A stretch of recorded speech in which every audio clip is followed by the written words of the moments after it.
जो मृत्यु के भय को ही नहीं, मृत्यु से भी मुक्ति दिलाता है। तो फिर हम हरे कृष्ण महामंत्र ही क्यों जप करें। तो आज हम कुछ एस्पेक्ट्स इसके डिस्कस करेंगे, थोड़े बिगिनिंग, थोड़े डीप। तो मैं, जैसे बोलते हैं हर पंछी की अपनी उड़ान होती है, तो मैं अपनी हैसियत के हिसाब से बोलूंगा। जितनी मुझे समझ है हरे कृष्ण महामंत्र के बारे में, बहुत ज्यादा नहीं है, बट जितनी थोड़ी है, जो मैंने सुन रखा है, पढ़ रखा है, वो हम थोड़ा सा डिस्कस करेंगे आज। तो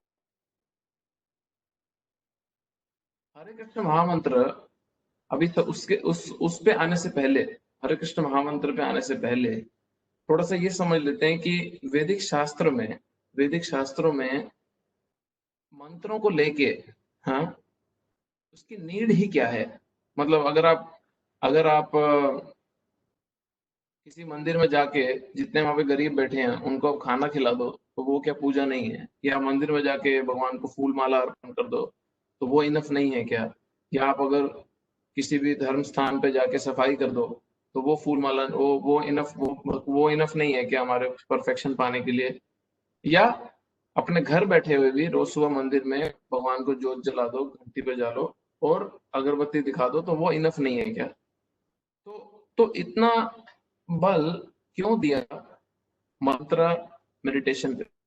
हाँ, मंत्र मेडिटेशन पे शास्त्रों में इतना बल दिया क्यों? शास्त्र में इतने मंत्र उच्चारण है ही क्यों? हम तो इसको बेसिक तरीके से समझने की पहले कोशिश करते हैं कि कहीं आप में से कई लोगों ने पहले सुन भी रखा होगा, आप लोगों के लिए रिपीट होगा, but still it's good to hear the repeat again, क्योंकि क्योंकि ये जो अंडरस्टैंडिंग है, इम्पोर्टेंस जो है ये समझना, मंत्र उच्चारण, स्पेशली ऊपर से ये फॉर्म ऑफ मेडिटेशन, जहाँ पे मंत्र मेडिटेशन जिसको बोला जाता है, ये फॉर्म ऑफ मेडिटेशन का, इतना ज्यादा सारे स्क्रिप्चर्स में, मतलब आप कोई भी वैदिक स्क्रिप्चर उठा के देखें, उसमें मंत्र मेडिटेशन के ऊपर इतना स्ट्रेस है क्यों? तो वो थोड़ा सा देखेंगे कि हम अगर देखें डिफरेंट डिफरेंट एजेस में, भागवतम में एक जगह पे आता है कि परीक्षित महाराज और सुखदेव गोस्वामी के बीच में जब बात हो रही है, और परीक्षित महाराज सुखदेव गोस्वामी के सामने अपना जब जब अपनी कंडीशन प्रेजेंट करते हैं, और तो परीक्षित महाराज एक बहुत ही अच्छा वर्स सुखदेव गोस्वामी के सामने बोलते हैं कि कली दोष निधे राजन, अस्थिर एक महान गुना। जो सुखदेव गोस्वामी परीक्षित महाराज कहते हैं कि जो कलयुग है वो दोषों का, दोष मीन्स फॉल्ट्स, ये वो इस फॉल्ट्स का ओशन है, निधि है। निधि मीन्स ओशन। अब हम इस एज में रह रहे हैं जहां पे जो जो जो सिंफुल एक्टिविटीज हैं, जो प्रॉब्लम्स हैं, जो हमारी फैमिली प्रॉब्लम्स में आती है, जो हमारी हेल्थ इश्यूज आते हैं, जो हमारे वर्क रिलेटेड इश्यूज आते हैं, हमारे फाइनेंसिस को लेके प्रॉब्लम आती है, हाँ, फिर ये सारे प्रॉब्लम खत्म करो तो हमारे माइंड रिलेटेड प्रॉब्लम आ जाती है, हमारे को स्लीपलेसनेस होता है, नींद नहीं आती, किसी को कोई डिप्रेशन में है, कोई स्ट्रेस में है, और एक के बाद एक ये मीटर बस चलता रहता है। और ये अनएंडिंग इशू है, पूरा का पूरा अनएंडिंग है ये, अनएंडिंग ओशन है ये। एक हम हमारे भौतिक संसार में हम देखें तो उन ओशंस का तो फिर भी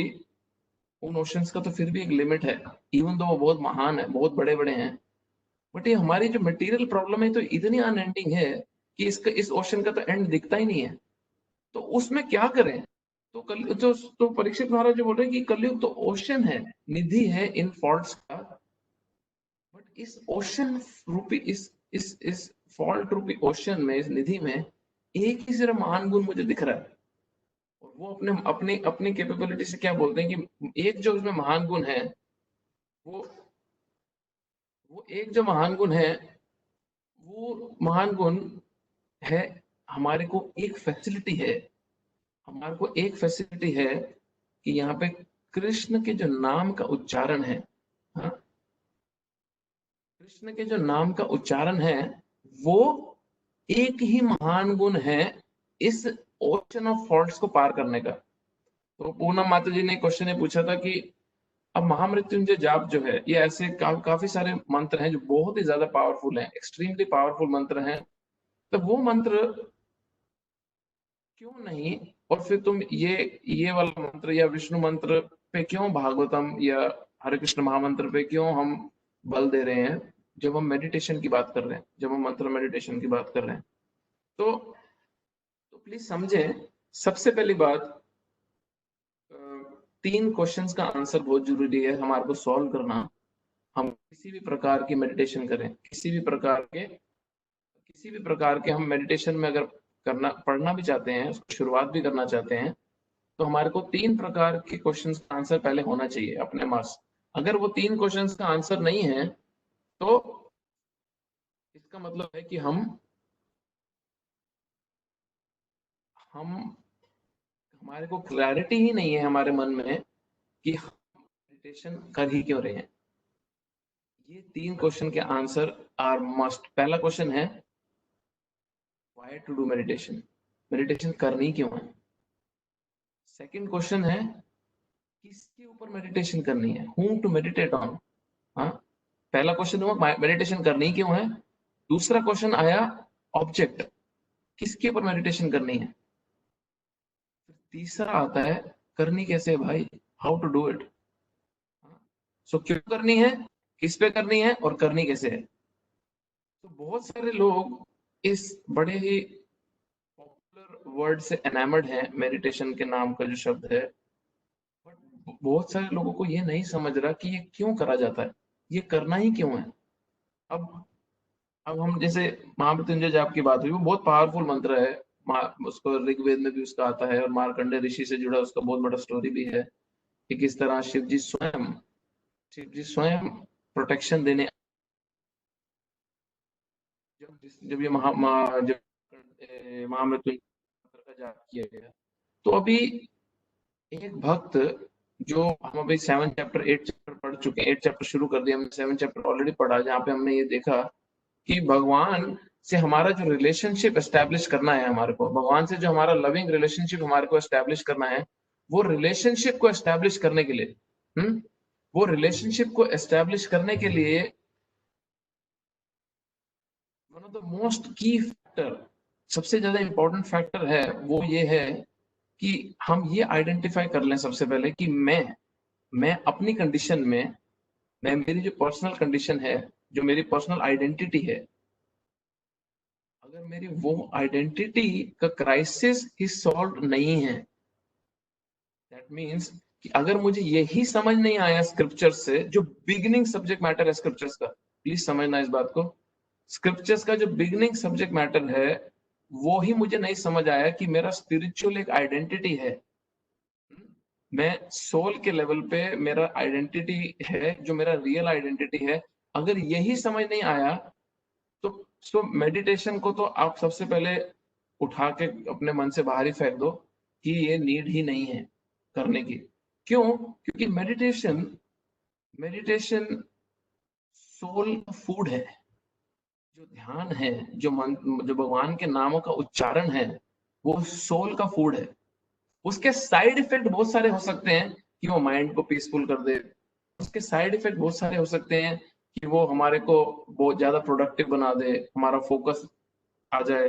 कई लोग मेडिटेशन को, कहीं क्या मैं बोलूंगा 99% लोग मेडिटेशन को प्रमोट ही इसलिए करते हैं क्योंकि उसके साइड इफेक्ट ही इतने अट्रैक्टिव है लोगों के लिए, और लोग वो साइड इफेक्ट्स के में ही इतना बह चुके हैं, इतना साइड इफेक्ट्स में उसके इतना क्या बोलते हैं, अपना अपने आप को सक्सेसफुल मान लेते हैं अपने जीवन में, कि वो डीप जाने की कोशिश ही नहीं करते। और साइड इफेक्ट में कैसे, जिसको लाइफ में कोई इश्यू आ रहा है, वो अपनी लाइफ में फोकस नहीं कर पा रहा है, उसका माइंड कंट्रोल में नहीं है, हाँ, उसके उसके कितने सारे भक्तों का तो एक्सपीरियंस है कि चैंटिंग करने से पहले तो नींद नहीं आती थी ढंग से, जब से माला करनी शुरू करी है नींद आने लगी है, माला करते समय भी नींद आती है और रात में भी नींद ढंग से आ जाती है। क्यों? क्योंकि माइंड पीसफुल होने लगता है। बट ये उसका इफेक्ट नहीं है, मेन साइड इफेक्ट है, ये चैंटिंग का साइड इफेक्ट है। तो इसलिए सबसे पहला स्टेप अगर ये आपने एस्टेब्लिश कर लिया, देखो मैं ग्रेजुअली आज की डिस्कशन में एक बिगनर लेवल से थोड़ा सा ऊपर जाने की कोशिश करूंगा, तो जो डिवोटीज कुछ समय से सुन चुके हैं उनके लिए ऐसा होगा, अरे अरे 50 बारी सुनी हुई बात वापस रिपीट कर रहे हैं, बट बाकियों पे भी दया करना हमारा फर्ज है। जो अभी जिन्होंने ये काफी ये फिलोसफी नहीं सुनी है समझी, तो we'll try to go from beginning to little advanced stages of chanting. तो सबसे पहला अगर आपने ये एस्टैब्लिश कर लिया कि मेरा स्पिरिचुअल एक आइडेंटिटी है, I am not this body, मैं ये मन भी नहीं हूँ, ये शरीर भी नहीं हूँ, मैं सोल हूँ, मैं स्पिरिचुअल हूँ बाय नेचर, और ये आइडेंटिटी के ऊपर अगर आपने बिल्डिंग खड़ी करने की कोशिश करी तो आपका चांस है कि आपका किसी भी प्रकार का मेडिटेशन सक्सेसफुल होगा। अगर ये आइडेंटिटी के ऊपर आपने बिल्डिंग नहीं खड़ी करी तो पहले ही मैं आपको रिक्वेस्ट कर रहा हूँ, अपना समय ना वेस्ट करें, क्योंकि ये सिर्फ एक फैशनेबल अट्रैक्टिव कमोडिटी चीज बन के रह जाएगा और जिसमें आपको ज्यादा लाभ नहीं मिलने वाला। But once we understand, okay मेरा स्पिरिचुअल एक नेचर है, मेरा स्पिरिचुअल एक आइडेंटिटी है, और मुझे उस आइडेंटिटी के बेस पे रिलेशनशिप एस्टेब्लिश करना है। किससे? जिसका मैं अंश हूं, भगवान जिसका मैं अंश हूं, उस भगवान से जिसका मैं पार्ट एंड पार्सल हूं, उनसे जो मुझे रिलेशनशिप एस्टेब्लिश करना है। मैंने लास्ट टाइम भी आपको बताया था, ये हम हैं और ये भगवान है, और हमारा भगवान से रिलेशनशिप एस्टेब्लिश करने का जो ब्रिज है, ये जो हमारा और भगवान से जो रिलेशनशिप एस्टेब्लिश करने का जो ब्रिज है, ये ब्रिज है, ये जो पुल है हम दोनों को कनेक्ट करने का, ये पुल है भगवान के नामों का उच्चारण। और ये कोई क्या बोलते हैं इसको, किसी के मन में या किसी, प्रभुपाद जी जैसे बोलते हैं, किसी की माइंड की फैक्ट्री की बनाई हुई उपज नहीं है, किसी के मन की कंकॉक्शन नहीं है, किसी के विनीत प्रो म्यूट करना, हाँ, किसी के मन की बनाई हुई कंकॉक्शन नहीं है। तो ये टोटली शास्त्रों में जो भगवान द्वारा स्वयं दिए गए स्क्रिप्चर्स हैं, उसका खुद का कंक्लूजन है। हाँ, उसका खुद का कंक्लूजन है। तो अभी जब हम महामृत्युंजय जाप या ऐसे कोई भी मंत्र को देखते हैं, तो उसमें सबसे पहला जो इम्पोर्टेंट फैक्टर है जो समझने वाला, वो ये है कि आप पहले ये आइडेंटिफाई करें, ये याद रखना, हम हैं, भगवान है, और उसके बीच में उस रिलेशनशिप को एस्टैब्लिश करने का जो ब्रिज है, वो है भगवान के नाम का उच्चारण। तो अब महामृत्युंजय जाप या कोई भी मंत्र का सबसे पहला चीज आइडेंटिफाई करने का ये है कि वो हम जो प्रैक्टिशनर है, जो उस मंत्र का उच्चारण करेगा, बेसिकली जो मेडिटेट करने वाला है, उसका क्यों मेडिटेट करना है,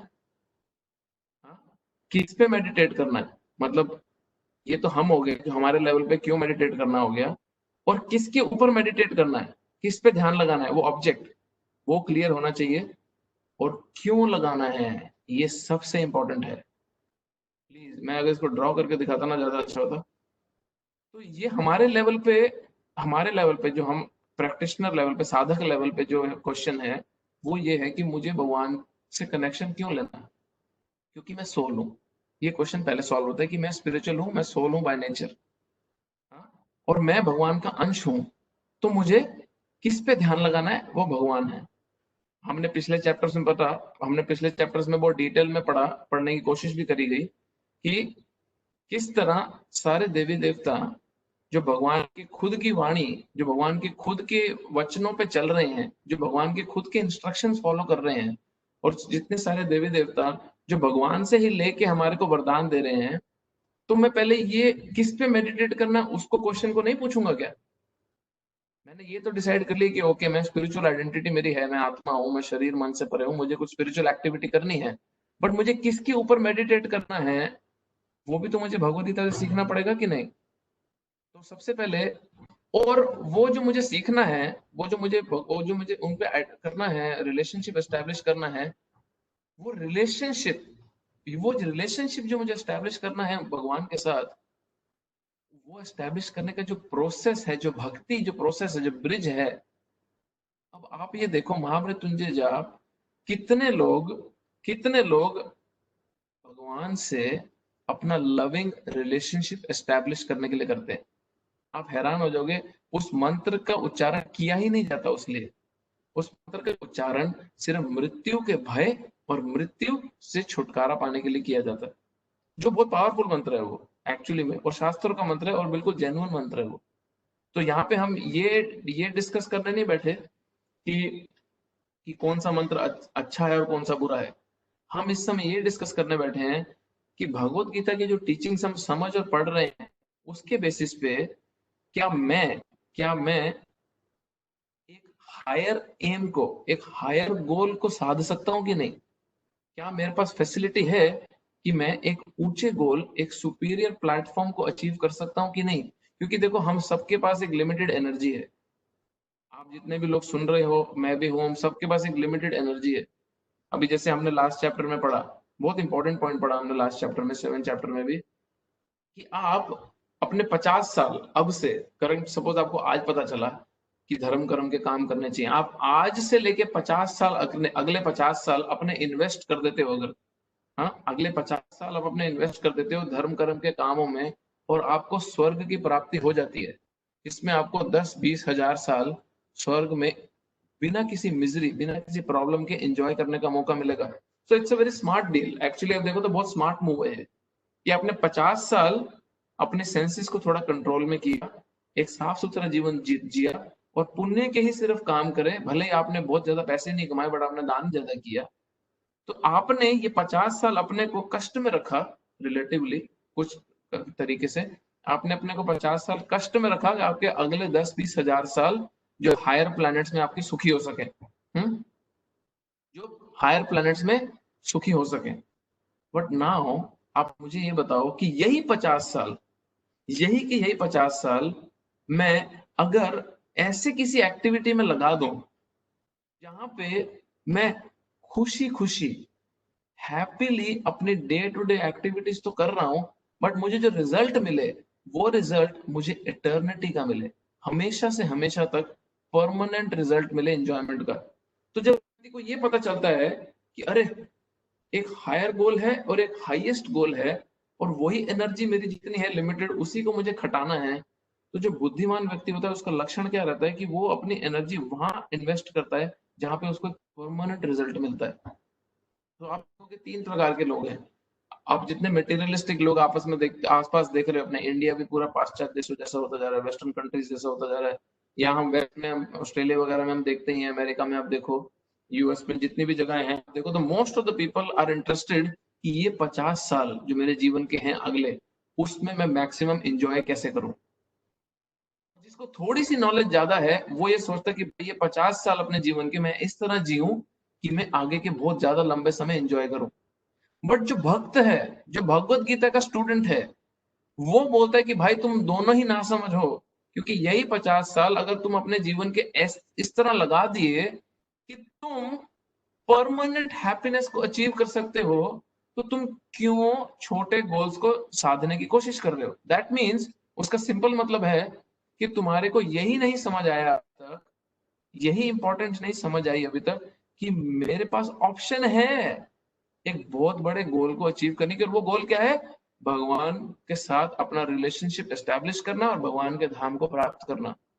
तो ये जो बहुत सुपीरियर गोल एक डिवोटी के पास है, ये आम धर्म कर्म करने वाले व्यक्ति जो वेदों को भी फॉलो कर रहे हैं, जो जो सारे शास्त्रों के नियमों को भी फॉलो कर रहे होंगे चाहे, उनके पास नहीं है।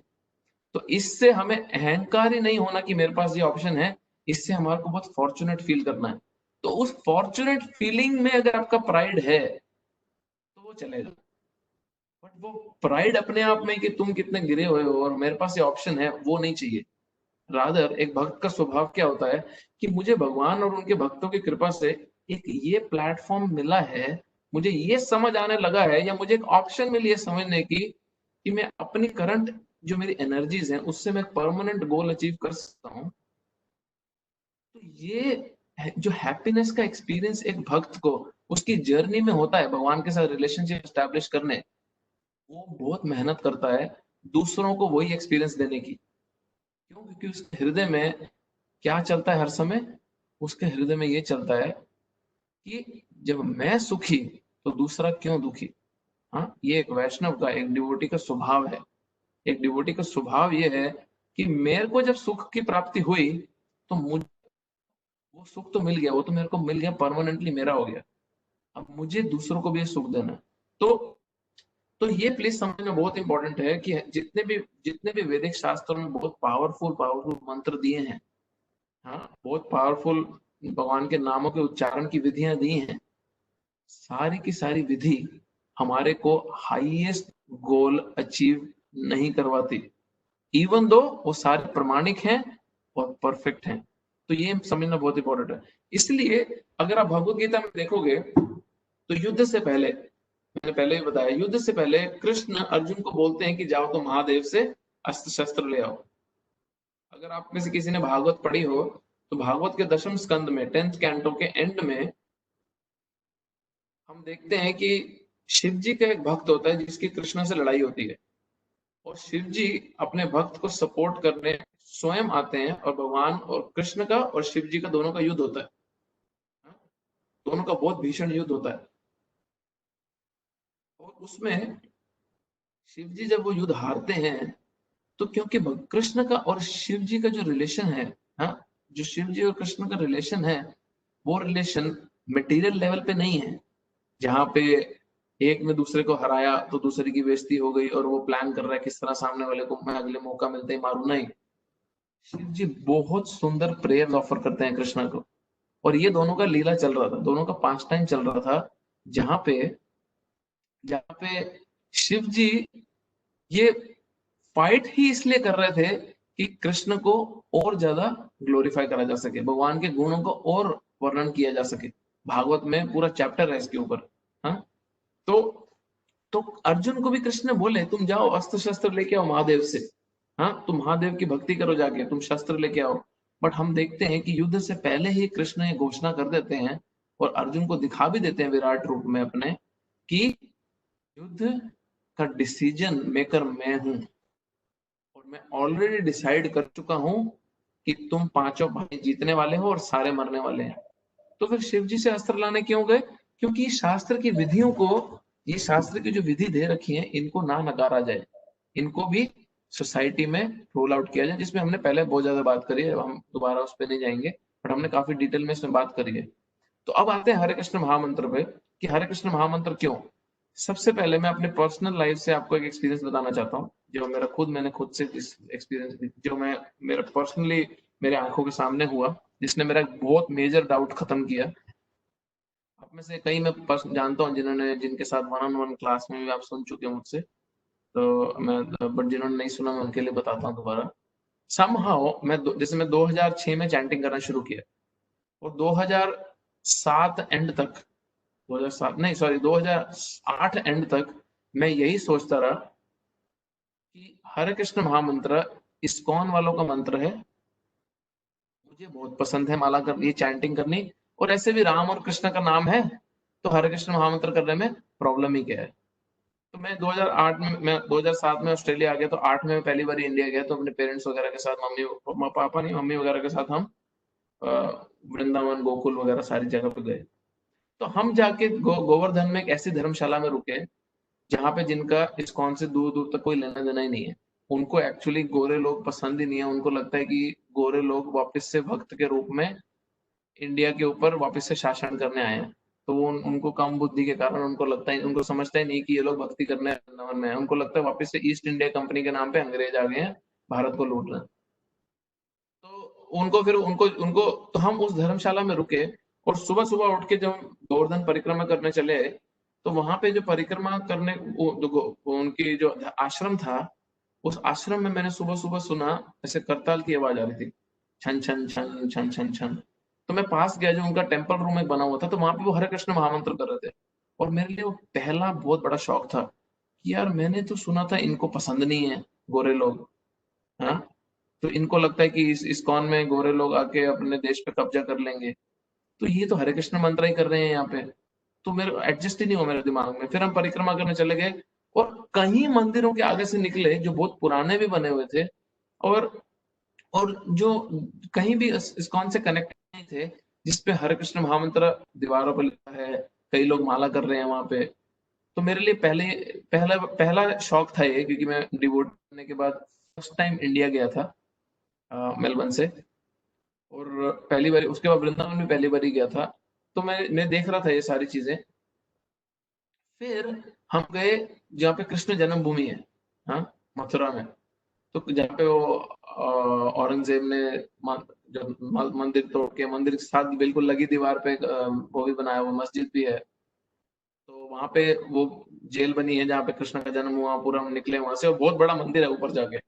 हाँ, काफी साल पुराना मंदिर है वो एक्चुअली।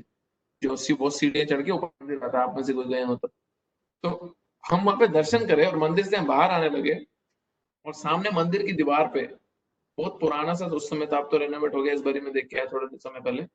तो वहां पे दीवार के ऊपर में पूरा एनग्रेव था, बहुत बड़ा बड़ा हरे कृष्ण महामंत्र पूरा दीवार के ऊपर गढ़ रखा था। और वो देख के ही कोई बता सकता है कि ये कम से कम कुछ 100 साल पुराना होगा। और मैं कैलकुलेट करने लगा कि प्रभुपाद जी 1965 में इंडिया से गए अमेरिका, और 1966 में इस्कॉन की शुरुआत हुई, मतलब 50 साल के, उस समय में 40 कुछ साल हुए थे इस्कॉन के स्टार्ट हुए हुए। और ये मंदिर तो कम से कम कुछ 100 साल पुराना लग रहा है कंस्ट्रक्शन से ही, जिस तरह सब लिख रखा है गड़ा हुआ दीवार में। तो मैं पर्सनली एडजस्ट नहीं कर पा रहा था उसे, बट सब ऑब्जर्व कर रहा था, क्योंकि मैं किसी डिवोटी के साथ नहीं था, मैं अपनी फैमिली के साथ था, मैं किसी से क्वेश्चन पूछ नहीं सकता था ये। वहां से हम फिर वापस हम वृंदावन गए, और वृंदावन में 10 जगह मैंने लोगों को देखा है ये माला के साथ और हरे कृष्णा चैंटिंग करते हुए। और फिर हम बांके बिहारी मंदिर दर्शन करके बाहर आए, और वहां पे एक कैफे में, कैफे बोल रहा हूँ मैं, कैफे की आदत पड़ गई है, ढाबे में बैठे, और वहां पे एक भैया भैया थे, चाय वाय दे रहे थे जो, और मैंने अपने गले में ऐसे माला डाली हुई थी, एग्जैक्टली ऐसे। तो मैं 19 साल का था उस समय में। तो वो मुझे आके जो चाय वाला भैया बोलता है कि अरे भैया, छोटी उम्र में माला करते हो, बहुत अच्छा है। हैं? बोला हाँ हाँ, मैं इस्कॉन जाता हूँ, तो इस्कॉन वालों का मंत्र करते हैं ना, हरे कृष्णा मंत्र मुझे बड़ा पसंद है, मैं वो करता हूँ। तो वो पहला व्यक्ति था जो मुझ पे गुस्सा होकर मुझे डांटा। वो बोला क्या इस्कॉन वालों का मंत्र, इस्कॉन वालों का मंत्र, कोई इस्कॉन वालों का मंत्र थोड़ी ना है, ये तो पूरे वृंदावन का मंत्र है। बोले प्रभुपाद जी की महानता क्या थी कि वो इस मंत्र को पूरे विश्व में लेके फैला दिए। प्रभुपाद का बनाया मंत्र नहीं है ये। तो मैं जो इतने 2-3 दिन से ऑब्जर्व कर रहा था, जितना मेरे ट्रैवल में, वो मेरे दिमाग में एक जगह पे आके बहुत स्ट्रांग तरीके से थमा कि ये इस्कॉन का मंत्र नहीं है। मुझे पसंद था, मैं कर रहा था, मैंने कभी क्वेश्चन भी नहीं पूछा कि इसकी अथॉरिटी क्या है, ये ऑथोराइज्ड है कि नहीं है, किसी का अपना बनाया हुआ है। अभी कोई भी मंत्र बना ले, Cola Cola, Coca Coca, Coca Coca, Cola Cola, Pepsi Cola, Pepsi Cola, Cola Cola, Pepsi Pepsi, अभी कोई भी अपना मंत्र बना के जप करना शुरू कर दे। तो मैंने क्वेश्चन भी नहीं किया अपने मन में 1.5 साल। बट जब मैंने ये सारा ऑब्जर्व करना शुरू किया और मुझे वो भैया ने बताया, तो मैंने आके वापस भक्तों से, जब मैं दिल्ली आया और मैं मेलबर्न आया, मैंने क्वेश्चन करना शुरू करा भक्तों से कि भैया इसकी ऑथेंटिसिटी क्या है, ये मंत्र, ये जो हरे कृष्ण महामंत्र है, ये कितना कितना शास्त्रों में इसका प्रमाण है कि नहीं कोई। मुझे सारी डिटेल जाननी है, क्योंकि उससे पहले कभी क्वेश्चन ही नहीं आया मेरे मन में। तो फिर मुझे भक्तों ने बताना शुरू किया, और बहुत सुंदर कन्वर्सेशन है, जिसमें जिसमें इसका ओरिजिन समझता है। इसका ओरिजिन तो हमें भी नहीं पता, क्योंकि शास्त्र का कोई ओरिजिन की डेट नहीं है, कब से है वो पता नहीं। बट एक कन्वर्सेशन है बहुत सुंदर, जो ब्रह्मा जी और नारद मुनि के बीच में हो रही है, बृहद नारद पुराण में। इसमें नारद मुनि ब्रह्मा जी से ये क्वेश्चन पूछ रहे हैं कि ब्रह्मा जी, आप तो इस जगत के निर्माता हैं, हाँ, आपसे पूरी सृष्टि आ रही है, तो आपको तो पता होगा, आपको तो बहुत क्लियरली पता होगा कि अभी कलयुग आने वाला है, और कलयुग में लोगों की जो हालत होने वाली है वो बहुत ही बदतर होने वाली है। क्या हालत होने वाली है? प्रायण आयुष्य अल्प, प्रायण अल्प आयुष्य सभ्य कलो अस्मिन युगे जनः मंद सुमंद मतयो मंद भाग्य उपद्रुत। हमारी लाइफ भी छोटी होगी, प्रायण, हमारे प्राण, हमारी लाइफ कम होगी, आयु जो है हमारी कम होगी। कलो अस्मिन युगे जनः, हम मंद होंगे, डल, सुमंद स्पिरिचुअली नॉट इंटरेस्टेड, मंद भाग्य, अनफॉर्चुनेट एकदम, हमारे भाग्य भी मंद होंगे। और सबसे ऊपर ये सारे अच्छे अच्छे गुण होने के बाद हमारे अंदर बहुत और महान गुण होगा, क्या? उपद्रता, हर समय डिस्टर्ब भी होंगे। तो नारद मुनि ब्रह्मा जी से ये पूछ रहे हैं कि अरे, कलयुग के लोगों का मैं आप लोगों को याद दिला दूं, जब मैं कलयुग के लोगों की बात कर रहा हूँ, हम अपनी बात कर रहे हैं, हम सारे यहीं के हैं। तो हमारी जो क्वालिटीज बड़ी अच्छी बता रखी हैं, वो ये बता रहे हैं कि हम डल हैं, लेजी हैं, स्पिरिचुअली नो इंटरेस्ट है हमारे में, कोई दूर दूर तक इंटरेस्ट नहीं है। हमारी उम्र भी कम होने वाली है, हमारे समय के साथ हेल्थ भी सबकी टूट रही है। मैं अपने दादाजी को देखता हूँ, अभी भी वो 85-86 साल के हैं, और हमारे अभी से कहाँ कहाँ मतलब तबीयतों का कुछ पता नहीं है, जंक फूड खा खा के सबकी हालत खराब हुई पड़ी है। डायबिटीज, हार्ट पेशेंट, बीपी, क्या क्या नहीं चल रहा है इंडिया में अभी, कहीं वेस्ट में भी आप देखो। तो हमारी तबीयत डाउन है, हमारी हेल्थ डाउन है, हमारी एज भी कम होने वाली है, ऊपर से मंद भी हैं, सुमंद भी हैं, एक्स्ट्रा एक्स्ट्रा लेजी हैं, एक्स्ट्रा डल हैं, मंद भाग्य है, हमारे भाग्य भी, हमारा जो फॉर्चून है वो भी ठप है। हाँ, कलयुग के वासियों का। और सारे का सारा इतना पैकेज होने के बाद उपद्रवता, हर समय डिस्टर्ब्ड भी हैं अपने जीवन में, हर समय। मतलब जितना जितना इस समय डॉक्टर्स जितना डॉक्टर इस समय एंजाइटी, डिप्रेशन, प्रेशर और स्ट्रेस से डील कर रहे हैं, उतना तो उतना तो तो टोटली उतना तो totally he doctors, I don't think so उनको 10-10 साल में ये एक्सपीरियंस हुए होंगे पहले के जमाने में, जो उनको भी एक एक साल में जितने पेशेंट्स को हैंडल करना पड़ता है, मानसिक तनाव वाले, इतना इतना अपस्केल्ड प्रॉब्लम है ये। तो नारद मुनि का क्वेश्चन ये है ब्रह्मा जी से कि जब इतने बुरे हाल हैं, तो तुम क्या उम्मीद करते हो ब्रह्मा जी कलयुग के वासियों से, कि वो बैठ के ध्यान तपस्या करेंगे, वो योग साधना करेंगे, हाँ वो मेडिटेशन करेंगे बैठ के एक जगह पे, यहाँ पे यहाँ पे 5 मिनट अगर आप किसी को बोल दो बिना हिले बैठना है, तो उसके टांगे सो जाती हैं, उसका ध्यान भटकने लगता है, अपने फोन 5 बारी चेक कर लेता है, 5 10 7 8 बारी तो फेसबुक पे हो आता है, और अगर फोन भी उसके पास नहीं है तो उसका मन ही 20 जगह पे घुमाता है।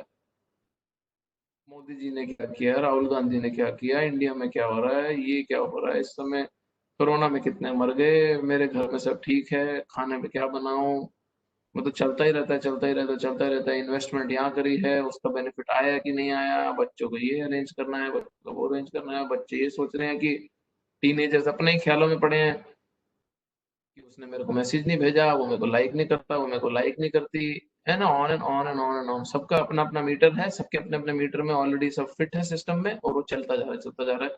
तो नारद मुनि का क्वेश्चन ये है कि ब्रह्मा जी, आप इस डिस्टर्ब्ड कंडीशन में, इस बुरे हाल में जो लोग हैं, उनसे उम्मीद क्या कर रहे हो, आपका आप क्या उम्मीद कर रहे हो, आप तो परम पिता हो ना, आप तो पितामह हो यहाँ के, इस जगत के। तो आपको तो पता होगा कि ये पब्लिक बाहर कैसे निकलने वाली है इस जंजाल से, ये आपको तो आइडिया होगा कि ये पब्लिक का कोई उद्धार होना है कि नहीं होना, होना कैसे है इतने बुरे हाल में।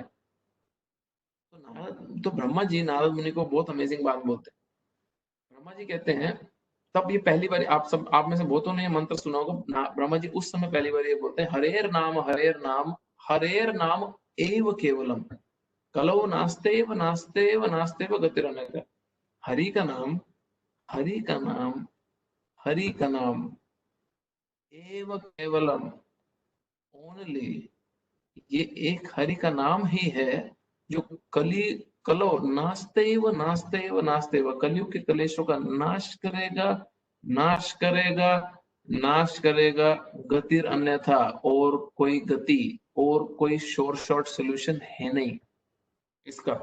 तो ब्रह्मा जी नारद मुनि को बोलते हैं हरि का नाम।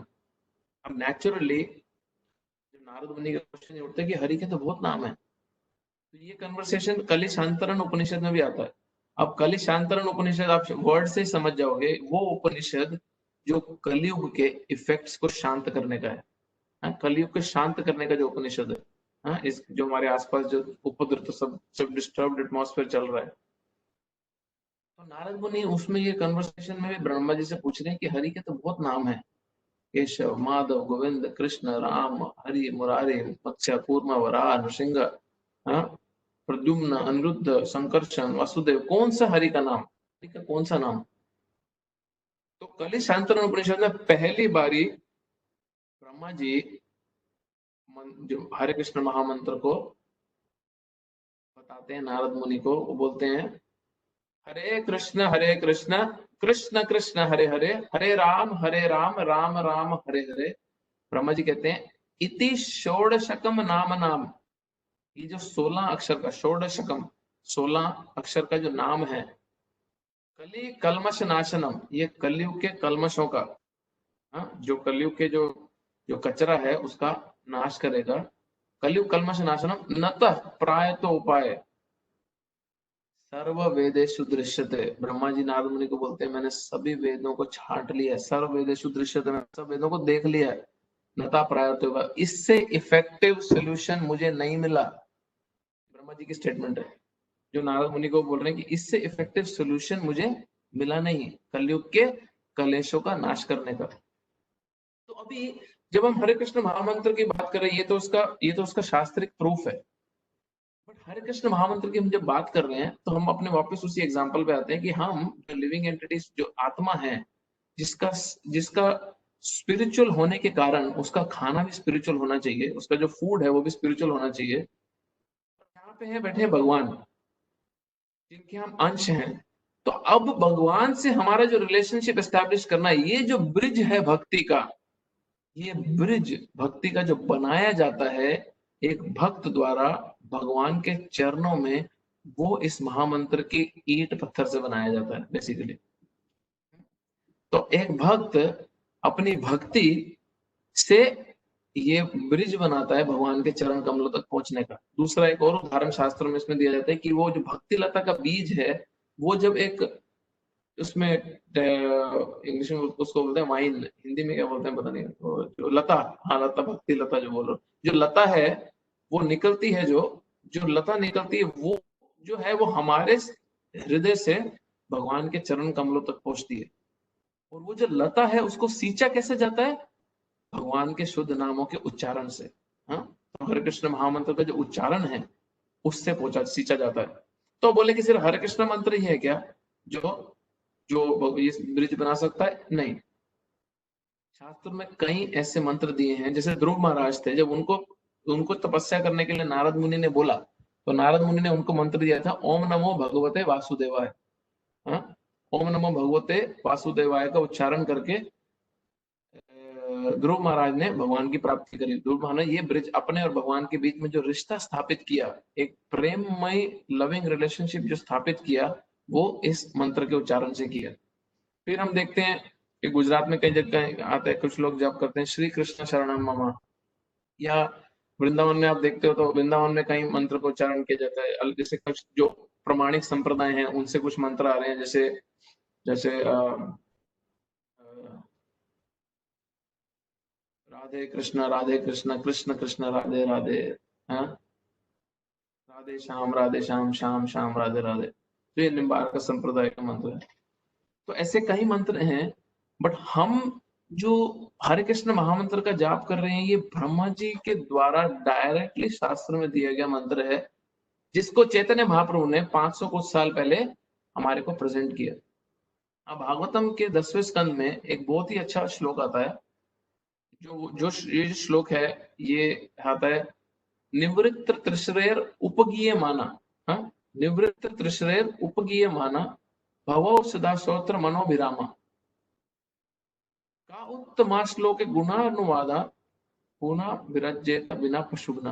हाँ, पुनः विरजेत बिना पशुगना। आई थिंक ये 10th चैप्टर के, if I am not wrong, first chapter में है शायद।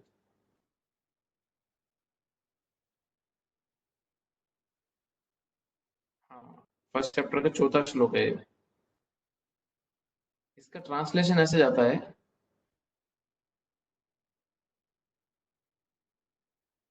मैं इंग्लिश में पढ़ता हूँ फिर इसको इंग्लिश में हिंदी में समझा दूंगा। Glorification of the supreme personality of God is performed in परंपरा सिस्टम। भगवान के जो शुद्ध नामों का उच्चारण है वो परंपरा में किया जाता है, और वो गुरु द्वारा शिष्य को दिया जाता है। Such glorification is relished by those no longer interested in false temporary glorification of this material manifestation। अब भगवान के जो नाम का उच्चारण है वो वही व्यक्ति उसका स्वाद ले सकता है जिसको यहाँ के सुखों में ये समझ गया कि मुझे ये टेम्पररी सुख नहीं चाहिए, मुझे कुछ परमानेंट चाहिए। हाँ, descriptions of the Lord are the right medicine for the conditioned soul under repeated birth and death। भगवान के जो नामों का उच्चारण है वो एक्चुअली में औषधि है, भव औषधि। वो औषधि है किनके लिए? जो इस भव सागर में, इस पुनः जन्म पुनः मृत्यु के चक्र में हम लोग जब सब फंसे हुए हैं, हमारे लिए वो औषधि, मेडिसिन का काम करता है। भागवतम बोलती है इसलिए जो भी भगवान के शुद्ध नामों का उच्चारण, जो भी भगवान के शुद्ध नामों का उच्चारण नहीं करेगा, छोड़ देगा, बोल रहे हैं पुमान विरजेत बिना पशुघ्नाम, पशुघ्नात, पशु मीन्स एनिमल, जानवर, और घनात मीन्स जानवर को मारना। तो जो इन भगवान के शुद्ध नामों का उच्चारण करना छोड़ देगा, या जिसका इंटरेस्ट ही नहीं आया, आप ये समझ लो उसकी जो प्रवृत्ति है, जो उसकी मानसिकता है, वो एक एनिमल किलर, एक बुच्चर, एक कसाई के समान है। भागवतम इतना स्ट्रॉन्ग स्टेटमेंट दे रही है। तो ये भगवान के जो इतने इतने स्वीट जो भगवान के नाम हैं, ये भगवान के नाम जो व्यक्ति उच्चारण नहीं कर पाता, तो समझ ले हमारी तब तक हमारी बीमारी कैसी है? हमारी जो बीमारी है वो हमारी बीमारी उस स्टेट में है जहां पे हमारी जो मानसिकता है वो एक कसाई के समान है। मतलब क्या है यहाँ पे कसाई का? इसका मतलब ये है कि हम, कसाई क्या होता है? जानवर को मारता है। तो अगर कोई जानवर को मारता है और उसका हृदय इतना कठोर है, तो भी वो भगवान के नामों के उच्चारण में रुचि नहीं ले पाएगा। और अगर कोई कसाई है अपनी ही आत्मा, अब कई अगर कोई अपनी ही आत्मा का को मारने का काम कर रहा है, मतलब अपनी ही स्पिरिचुअल प्रोग्रेस, अपनी ही आध्यात्मिक प्रगति को पूरी तरह से स्टॉप करने का प्रयास कर रहा है, तो वो भी पशुघ्नाथ, वो भी बूचर के समान है, क्योंकि वो अपनी आत्मा का वध कर रहा है। अब आत्मा मरती नहीं है, बट आत्मा की प्रगति को पूरी तरह से रोक के अगर कोई रख दे और भगवान के नामों के उच्चारण का फायदा ना उठाए, तो वो कसाई के समान है। वेरी इंटरेस्टिंग श्लोक है एक्चुअली में, अगर इसके डेप्थ में जाएं तो। जो जिनको जिनको भी प्रभुपाद जी एक्चुअली एक जगह पे बोलते हैं, आज सुबह भी भागवतम में बता रहे थे, प्रभुपाद जी कहते हैं कि जिसको, जो भी भगवान के नामों का उच्चारण अपराध की स्टेट में कर रहा है, ऑफेंसिव चैंटिंग जो कर रहा है, भगवान के नामों के जो ऑफेंसिव चैंटिंग के स्टेट में जो चैंटिंग कर रहा है, ये श्लोक उसको बहुत मदद करता है। क्यों? क्योंकि वापस से उसका रीइंस्टेट करता है, कॉन्शियसनेस वापस से उस व्यक्ति का आता है, एस्टैब्लिश होता है किस स्टेट पे? कि मुझे दोबारा, मुझे पुनः भगवान की शरण लेनी है, मुझे मेरे आत्मा का कसाई नहीं बनना, मुझे मेरे आत्मा का वध नहीं करना, मुझे वापस से भगवान के नाम उच्चारण, भगवान के नामों की शरण दोबारा ग्रहण करनी है। अभी कई बार हम देखते हैं कि जो भगवान के नाम है, हम देखते हैं कि कई बार वो भगवान के नाम जो लेने में स्वाद जो हम उम्मीद करते हैं वो आता नहीं है। हाँ, क्योंकि शास्त्र तो बोलते हैं कि भगवान के नाम बहुत स्वीट हैं, भगवान के नाम तो बहुत मधुर हैं। हाँ, क्योंकि भगवान पूर्ण रूप से मधुर है। हाँ, मधुरम मधुर है भगवान तो बहुत ही मधुर है, भगवान से जुड़ी हर चीज बहुत स्वीट है।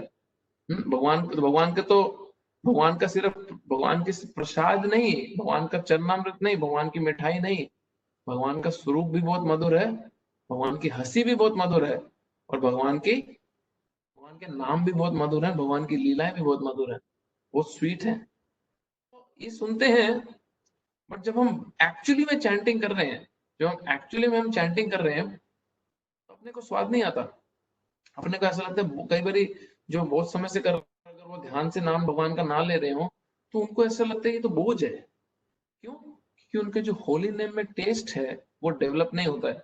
तो होली नेम में जब टेस्ट डेवलप नहीं होता, उसमें उसके उसके पीछे में मूल जो कारण दे रखे हैं, जो भक्ति विनोद ठाकुर या जो आचार्य गण देते हैं, वो दे रहे हैं कि हम भगवान के नामों के प्रति अपराध करते हैं, हम भगवान के नामों के प्रति अपराध करते हैं, इसलिए हमारे को भगवान के नाम लेने में रुचि नहीं आती।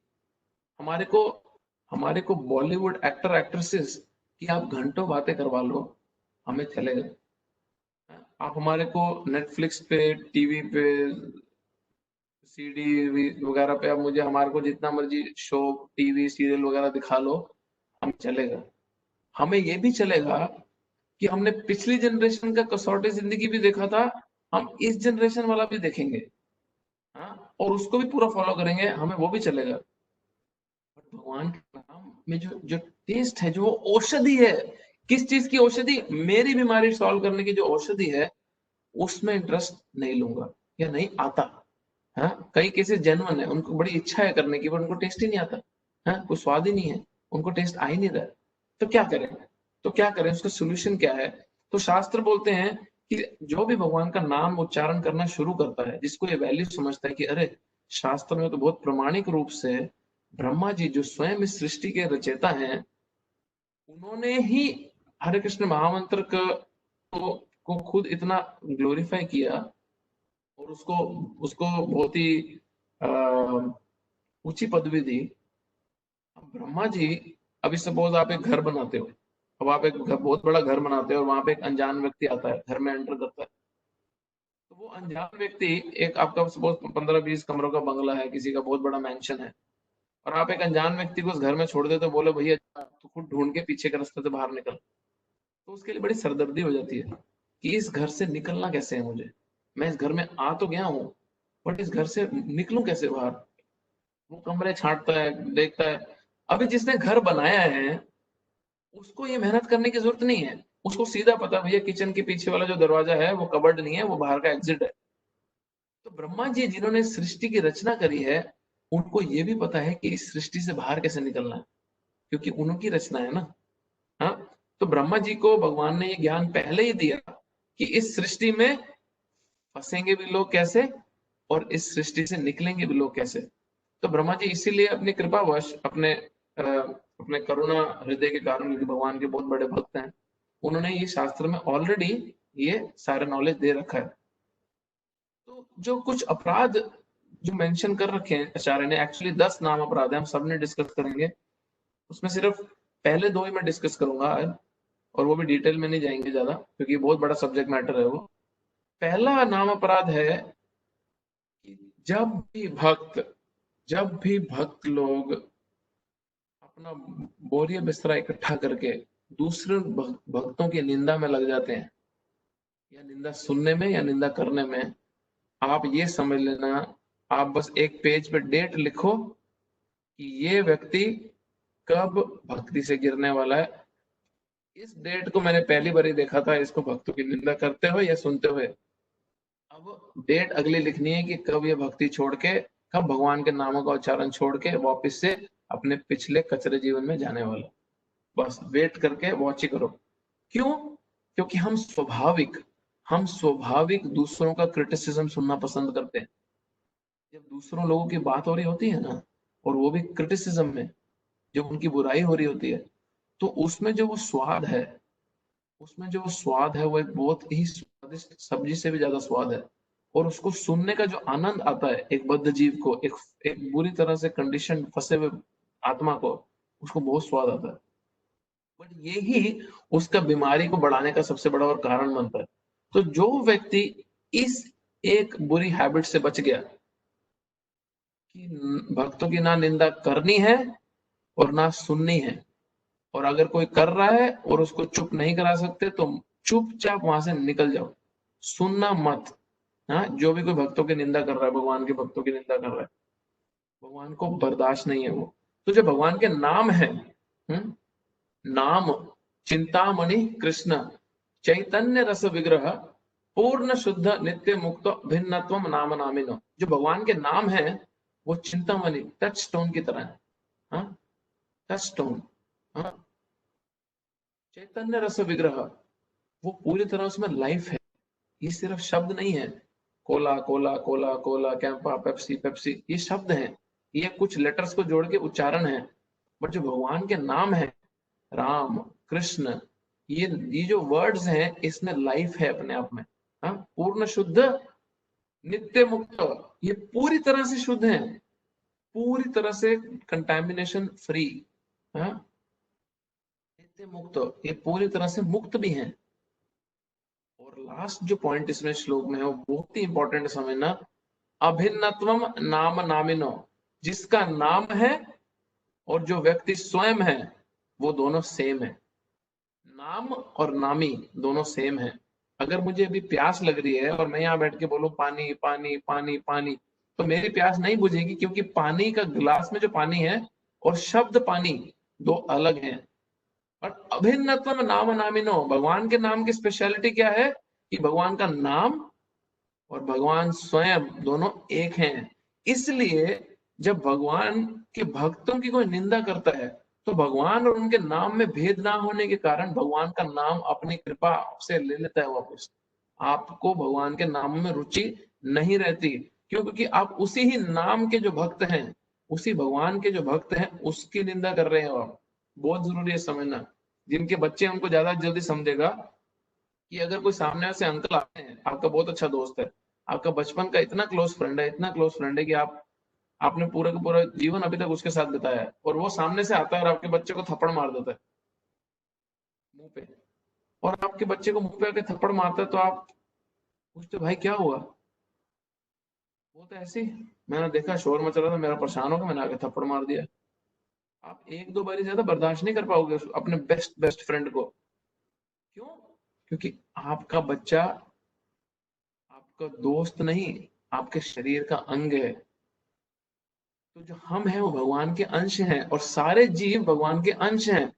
और हम यहाँ पे सोचते नहीं हैं भगवान के जो दूसरे अंश हैं, जो भगवान के बच्चे हैं, उनको दर्द पहुंचाने से पहले, उनको निंदा करने से पहले। मतलब कि जिसके दो बच्चे हों और माता पिता को दोनों बच्चे प्यारे हैं, बट एक बच्चा अगर दूसरे भाई बहन का पिटाई करना शुरू कर दे, तो माता पिता छोड़ देंगे क्या उसको? माता पिता माफ नहीं करेंगे उसको, क्यों इतनी बेदर्दी से तू मार रहा है? तो हाँ, तो भगवान को यही दृष्टि से सारे जीव दिखते हैं, और उन सब जीवों में भी जो भगवान के भक्त हैं उनको और स्पेशल दिखते हैं। हाँ? तो ये वेरी इंपॉर्टेंट, वेरी इंपॉर्टेंट। इस ट्रैप में मत फंसना कभी। जो माला कर रहे हो या जो माला करने शुरू करने वाले हो या जो बीच में है, ये ट्रैप में कभी मत फंसना। किसी भी भगवान के भक्त की निंदा ना सुनना और ना करना। दूसरा नाम अपराध है, वो शिव जी स्वयं मदर पार्वती को पद्म पुराण में बोल रहे हैं। एक्चुअली ये सारे 10 के 10 नाम अपराध शिव जी नहीं दिए पार्वती जी को। जो दूसरा नाम अपराध है वो शिव जी दे रहे हैं, कि बोल रहे हैं मेरे और ब्रह्मा आदि देवताओं के नामों को, ये बड़ा इंटरेस्टिंग है, मेरे और ब्रह्मा आदि देवताओं के नामों को अगर भगवान के नाम के समान, या भगवान के नाम ऊपर छोड़ो, ऊपर की बात नहीं कर रहे वो, भगवान के नाम से ऊंची की बात नहीं कर रहे वो, बोल रहे अगर मेरे और ब्रह्मा आदि देवी देवताओं के नाम को भगवान के नाम के समान माना, या उससे विभिन्न माना, कि हम तो इंडिविजुअली ऑपरेट कर लेंगे, तो ये भगवान के नाम के प्रति अपराध है। भगवान का नाम अपनी कृपा वापस ले लेगा। Considering the names of demigods like Lord Shiva, Lord Brahma to be equal or independent of names of Lord Vishnu, it's an offense to the name of Vishnu. Shiv जी बोल रहे हैं, अगर शिव ब्रह्मा आदि देवी देवताओं के नाम को भगवान के समान मान लिया, उसी सेम कैटेगरी में भी माना, तो शिव जी बोल रहे हैं कि ये भगवान के नामों के प्रति अपराध है, ये गलती मत करना। क्यों? क्योंकि भगवान का नाम एक नाम है, भगवान का नाम है असम ऊर्ध्व। असम ऊर्ध्व, सम means same, equal. Asam means nobody is equal to him. Urdhva means superior. So nobody is equal to Krishna and nobody is superior to Krishna. हाँ, ये शास्त्रों का निचोड़ है। भगवद गीता में कृष्णा बहुत बारी ये बात बोलेंगे आगे। तो इसमें इसमें ये कभी मत समझना कि ये भी मेरा शुरू में क्वेश्चन था मुझे, जब मैंने पहली बार ये पॉइंट सुना था बहुत साल पहले, कि अरे प्रभु जी आप तो ये बोलोगे ही बोलोगे, क्योंकि आप तो कृष्ण मंदिर जाते हो ना, तो आप तो बोलोगे बोलोगे कृष्ण बड़े हैं। तो मुझे डिवोटी ने बड़ा अच्छा आंसर दिया। वो बोले कि हम कृष्ण मंदिर इसलिए नहीं जाते कि हमें कृष्ण पसंद है। शास्त्र बोल रहे हैं कि कृष्ण परम पुरुषोत्तम भगवान है, इसलिए हमें कृष्ण पसंद है। बट अल्टीमेटली हमें परम पुरुषोत्तम भगवान पसंद है। हाँ? जो शास्त्रों के हिसाब से एक्चुअली फादर है, एक्चुअली जो परम पिता है, हमें तो उनमें इंटरेस्ट है। तो वो भक्त मुझे पता है क्या बोले, मैं तेरे को पूरी छूट देता हूँ, मैं तेरे सामने बैठा हूं, तू मुझे शास्त्रों से सिर्फ ये कन्विंस कर दे कि कृष्ण के अलावा कोई परम परम पुरुषोत्तम भगवान है। मैं तो परम पुरुषोत्तम में इंटरेस्टेड हूँ, जहां तू बोलेगा मैं तेरे पीछे पीछे चल पड़ूंगा। तो मैंने ट्राई भी किया, मुझे तो कुछ समझ ही नहीं आया। But but point is very same जो लॉर्ड शिवा खुद बोल रहे हैं कि भगवान के ना कोई समान है ना भगवान से ऊपर। हमने 7 चैप्टर में बहुत डिटेल में पढ़ा भी कि कृष्ण किस तरह भगवद गीता में कृष्ण जो जो क्वालिटीज जो अपने बारे में इंफॉर्मेशन दे रहे हैं वो इंटरेस्टिंगली अपने बारे में दी ही नहीं। कृष्ण भगवद गीता के 7 चैप्टर में जिसको याद हो हमने पढ़ा था, बोलते हैं मता परत्रम नान्यात् किंचित अस्ति धनंजय, मुझसे मता मता परत्रम मुझसे ऊपर नान्यात् कोई नहीं है अर्जुन, किंचित अस्ति धनंजय नो बडी, मयि सर्वम इदम प्रोक्तम सूत्रे मणिगणा इव, मैं उस सूत्रधार की तरह हूं, मैं वो थ्रेड की तरह हूं जिसपे सारी सृष्टि मणि रूपी सृष्टि अटकी हुई है। सारे के सारे ये जो मोती मेरे गले में है ये अटके तो उस धागे पे हैं, और मैं धागा अगर खींच के बाहर निकाल दूं तो सब मोती बिखर जाएंगे। तो कृष्ण बोल रहे मैं उस धागे की तरह हूं जिसपे सब के सब टिके हैं, फिर भी धागा नहीं दिखता और लोगों को लगता है कि मोती ही सब कुछ है। धागा हटा दो, चमकती चमकती चीजें किसी काम की नहीं रहेंगी। तो कृष्ण भगवद गीता में बात बोलते हैं। तो ये समझना बहुत जरूरी है। और ये दो दो नाम अपराधों का ध्यान रखें। आगे भी काफी सारे नाम अपराध हैं। गुरु की अवज्ञा नहीं करनी चाहिए, शास्त्रों को इंटरप्रेट नहीं करना चाहिए, और पाप नहीं करना चाहिए भगवान के नाम के रूप में, और काफी सारे ऐसे 10 नाम अपराध हैं टोटल। बट ये पहले दो वाले मुझे काफी इंपॉर्टेंट लगे हमारे एटलीस्ट करंट डिस्कशन के हिसाब से, तो ये मैं डिस्कस करना चाहता था। तो प्लीज होल हार्टेडली पूरे पूरे जोश के साथ आप समझें इस बात को और अपने लाइफ में भगवान के नामों का उच्चारण करें। ये किसी के मन बनाई हुई, किसी के मन बनाई हुई प्रैक्टिस नहीं है कि किसी का इच्छा किया और किसी ने डिसाइड कर लिया कि अभी मुझे भगवान के नामों का उच्चारण करना है। और इसकी इंपॉर्टेंस समझें कि ये कितना नेसेसरी है। मैं आखिरी एक श्लोक बताता हूँ, बहुत ही इंपॉर्टेंट श्लोक है उपदेशामृत से, जो हमारी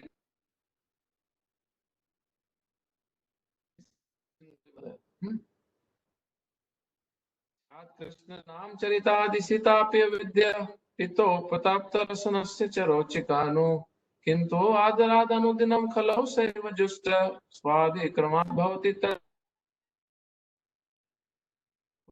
उनके जो नाम हैं, जो उनके कैरेक्टर्स हैं, जो उनकी लीलाएं हैं, जो उनकी एक्टिविटीज हैं, वो सारी की सारी एक,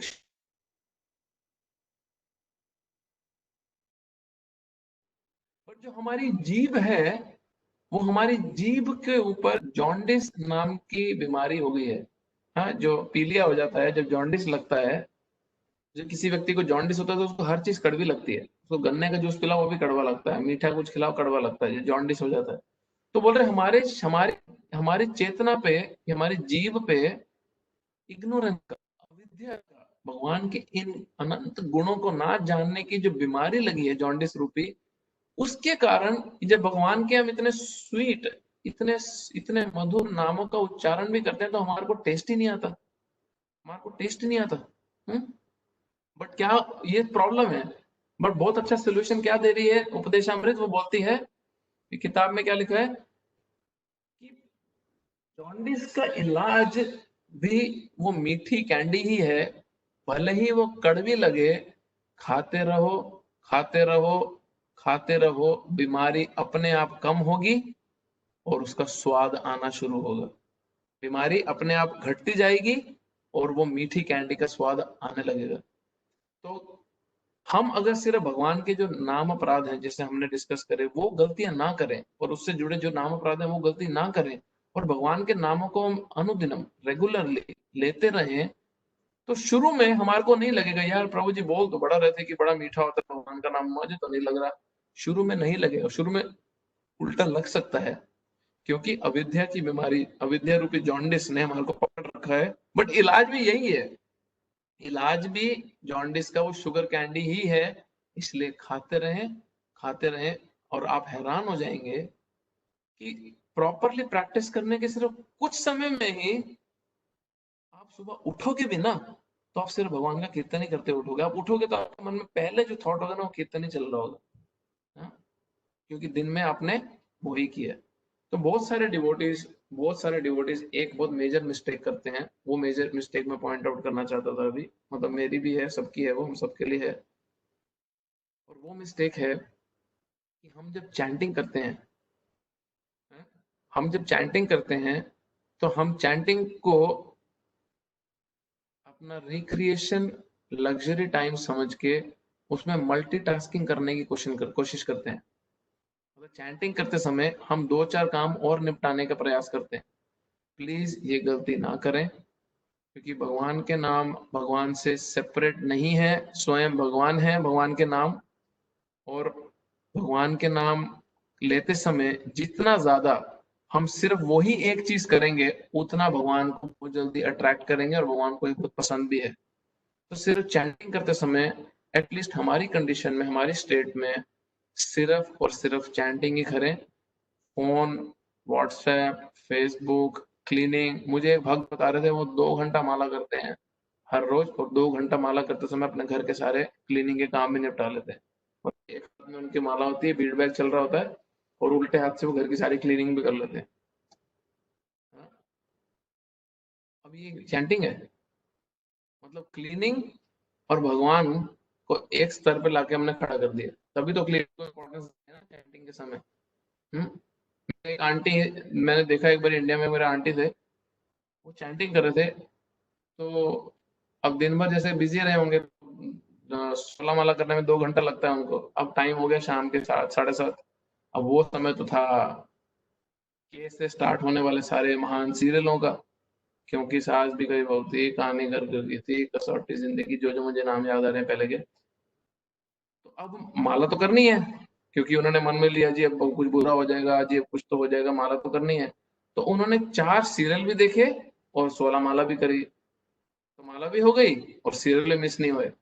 तो ऐसी चैंटिंग ना करें, ऐसी चैंटिंग कोई ज्यादा बेनिफिट नहीं देगी, क्योंकि वो भगवान का नाम है, बहुत पावरफुल है, कुछ तो बेनिफिट मिल ही जाएगा। बट हमारे को जो बेनिफिट चाहिए, जिस तरह प्लीज याद रखना हमने बात करी थी, जब ये 50 साल 60 साल अपने जीवन के, जब भगवान के, जब कुछ कष्ट देना ही है अपने आप को हायर गोल के लिए, तो वो ढंग से क्यों ना कर ले, ताकि एक बेटर और एक ज्यादा सुपीरियर गोल की प्राप्ति हो सके। हाँ, तो प्लीज ये एक मिस्टेक ना करना, क्योंकि ये बहुत कॉमन मिस्टेक है। तो इससे जुड़ा कोई क्वेश्चन है चैंटिंग से रिलेटेड, वी कैन डिस्कस। मैं बहुत ज्यादा डेप्थ और बहुत ज्यादा एडवांस सब्जेक्ट मैटर्स में नहीं गया।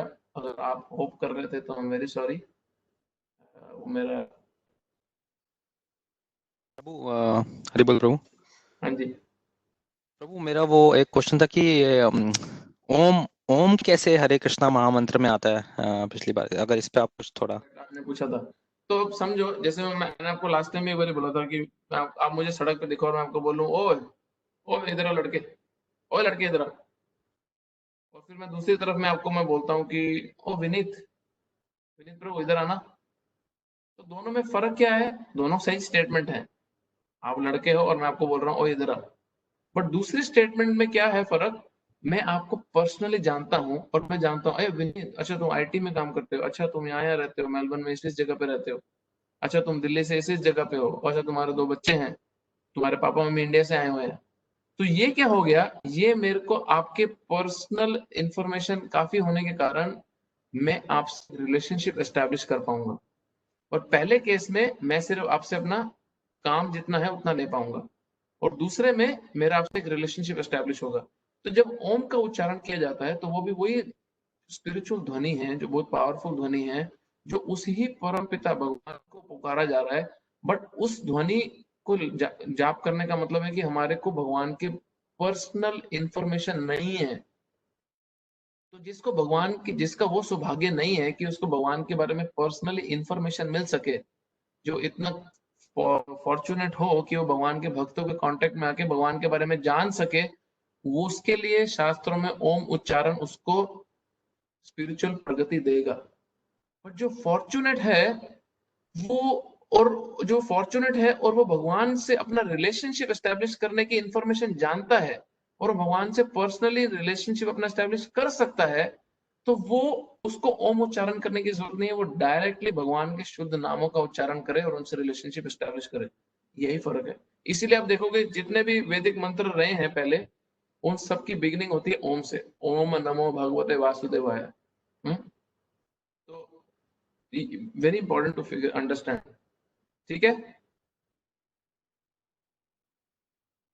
थैंक यू प्रभु। प्रभु ये फॉलो अप क्वेश्चन एक था छोटा सा कि जैसे जिन लोगों की दीक्षा हो जाती है, इनिशिएटेड हो जाते हैं, उनको फिर गायत्री मंत्र का उच्चारण करने को भी क्यों बोला जाता है? तो गायत्री मंत्र सिर्फ डीटी वर्शिप के लिए। हरे कृष्ण महामंत्र इज इनफ। हरे कृष्ण महामंत्र इनफ है यहाँ से भव सागर से बाहर लेके जाने के लिए, मुक्ति के लिए और भगवान के धाम को लेके जाने के लिए। गायत्री मंत्र दिया जाता है अगर किसी को रिचुअलिस्टिकली राइट वर्ड नहीं है, अगर उसको ऑल्टर में जाके भगवान की जो विग्रह है, भगवान की जो मूर्ति पूजा है, उसको करने के लिए, उसके लिए नेसेसरी है।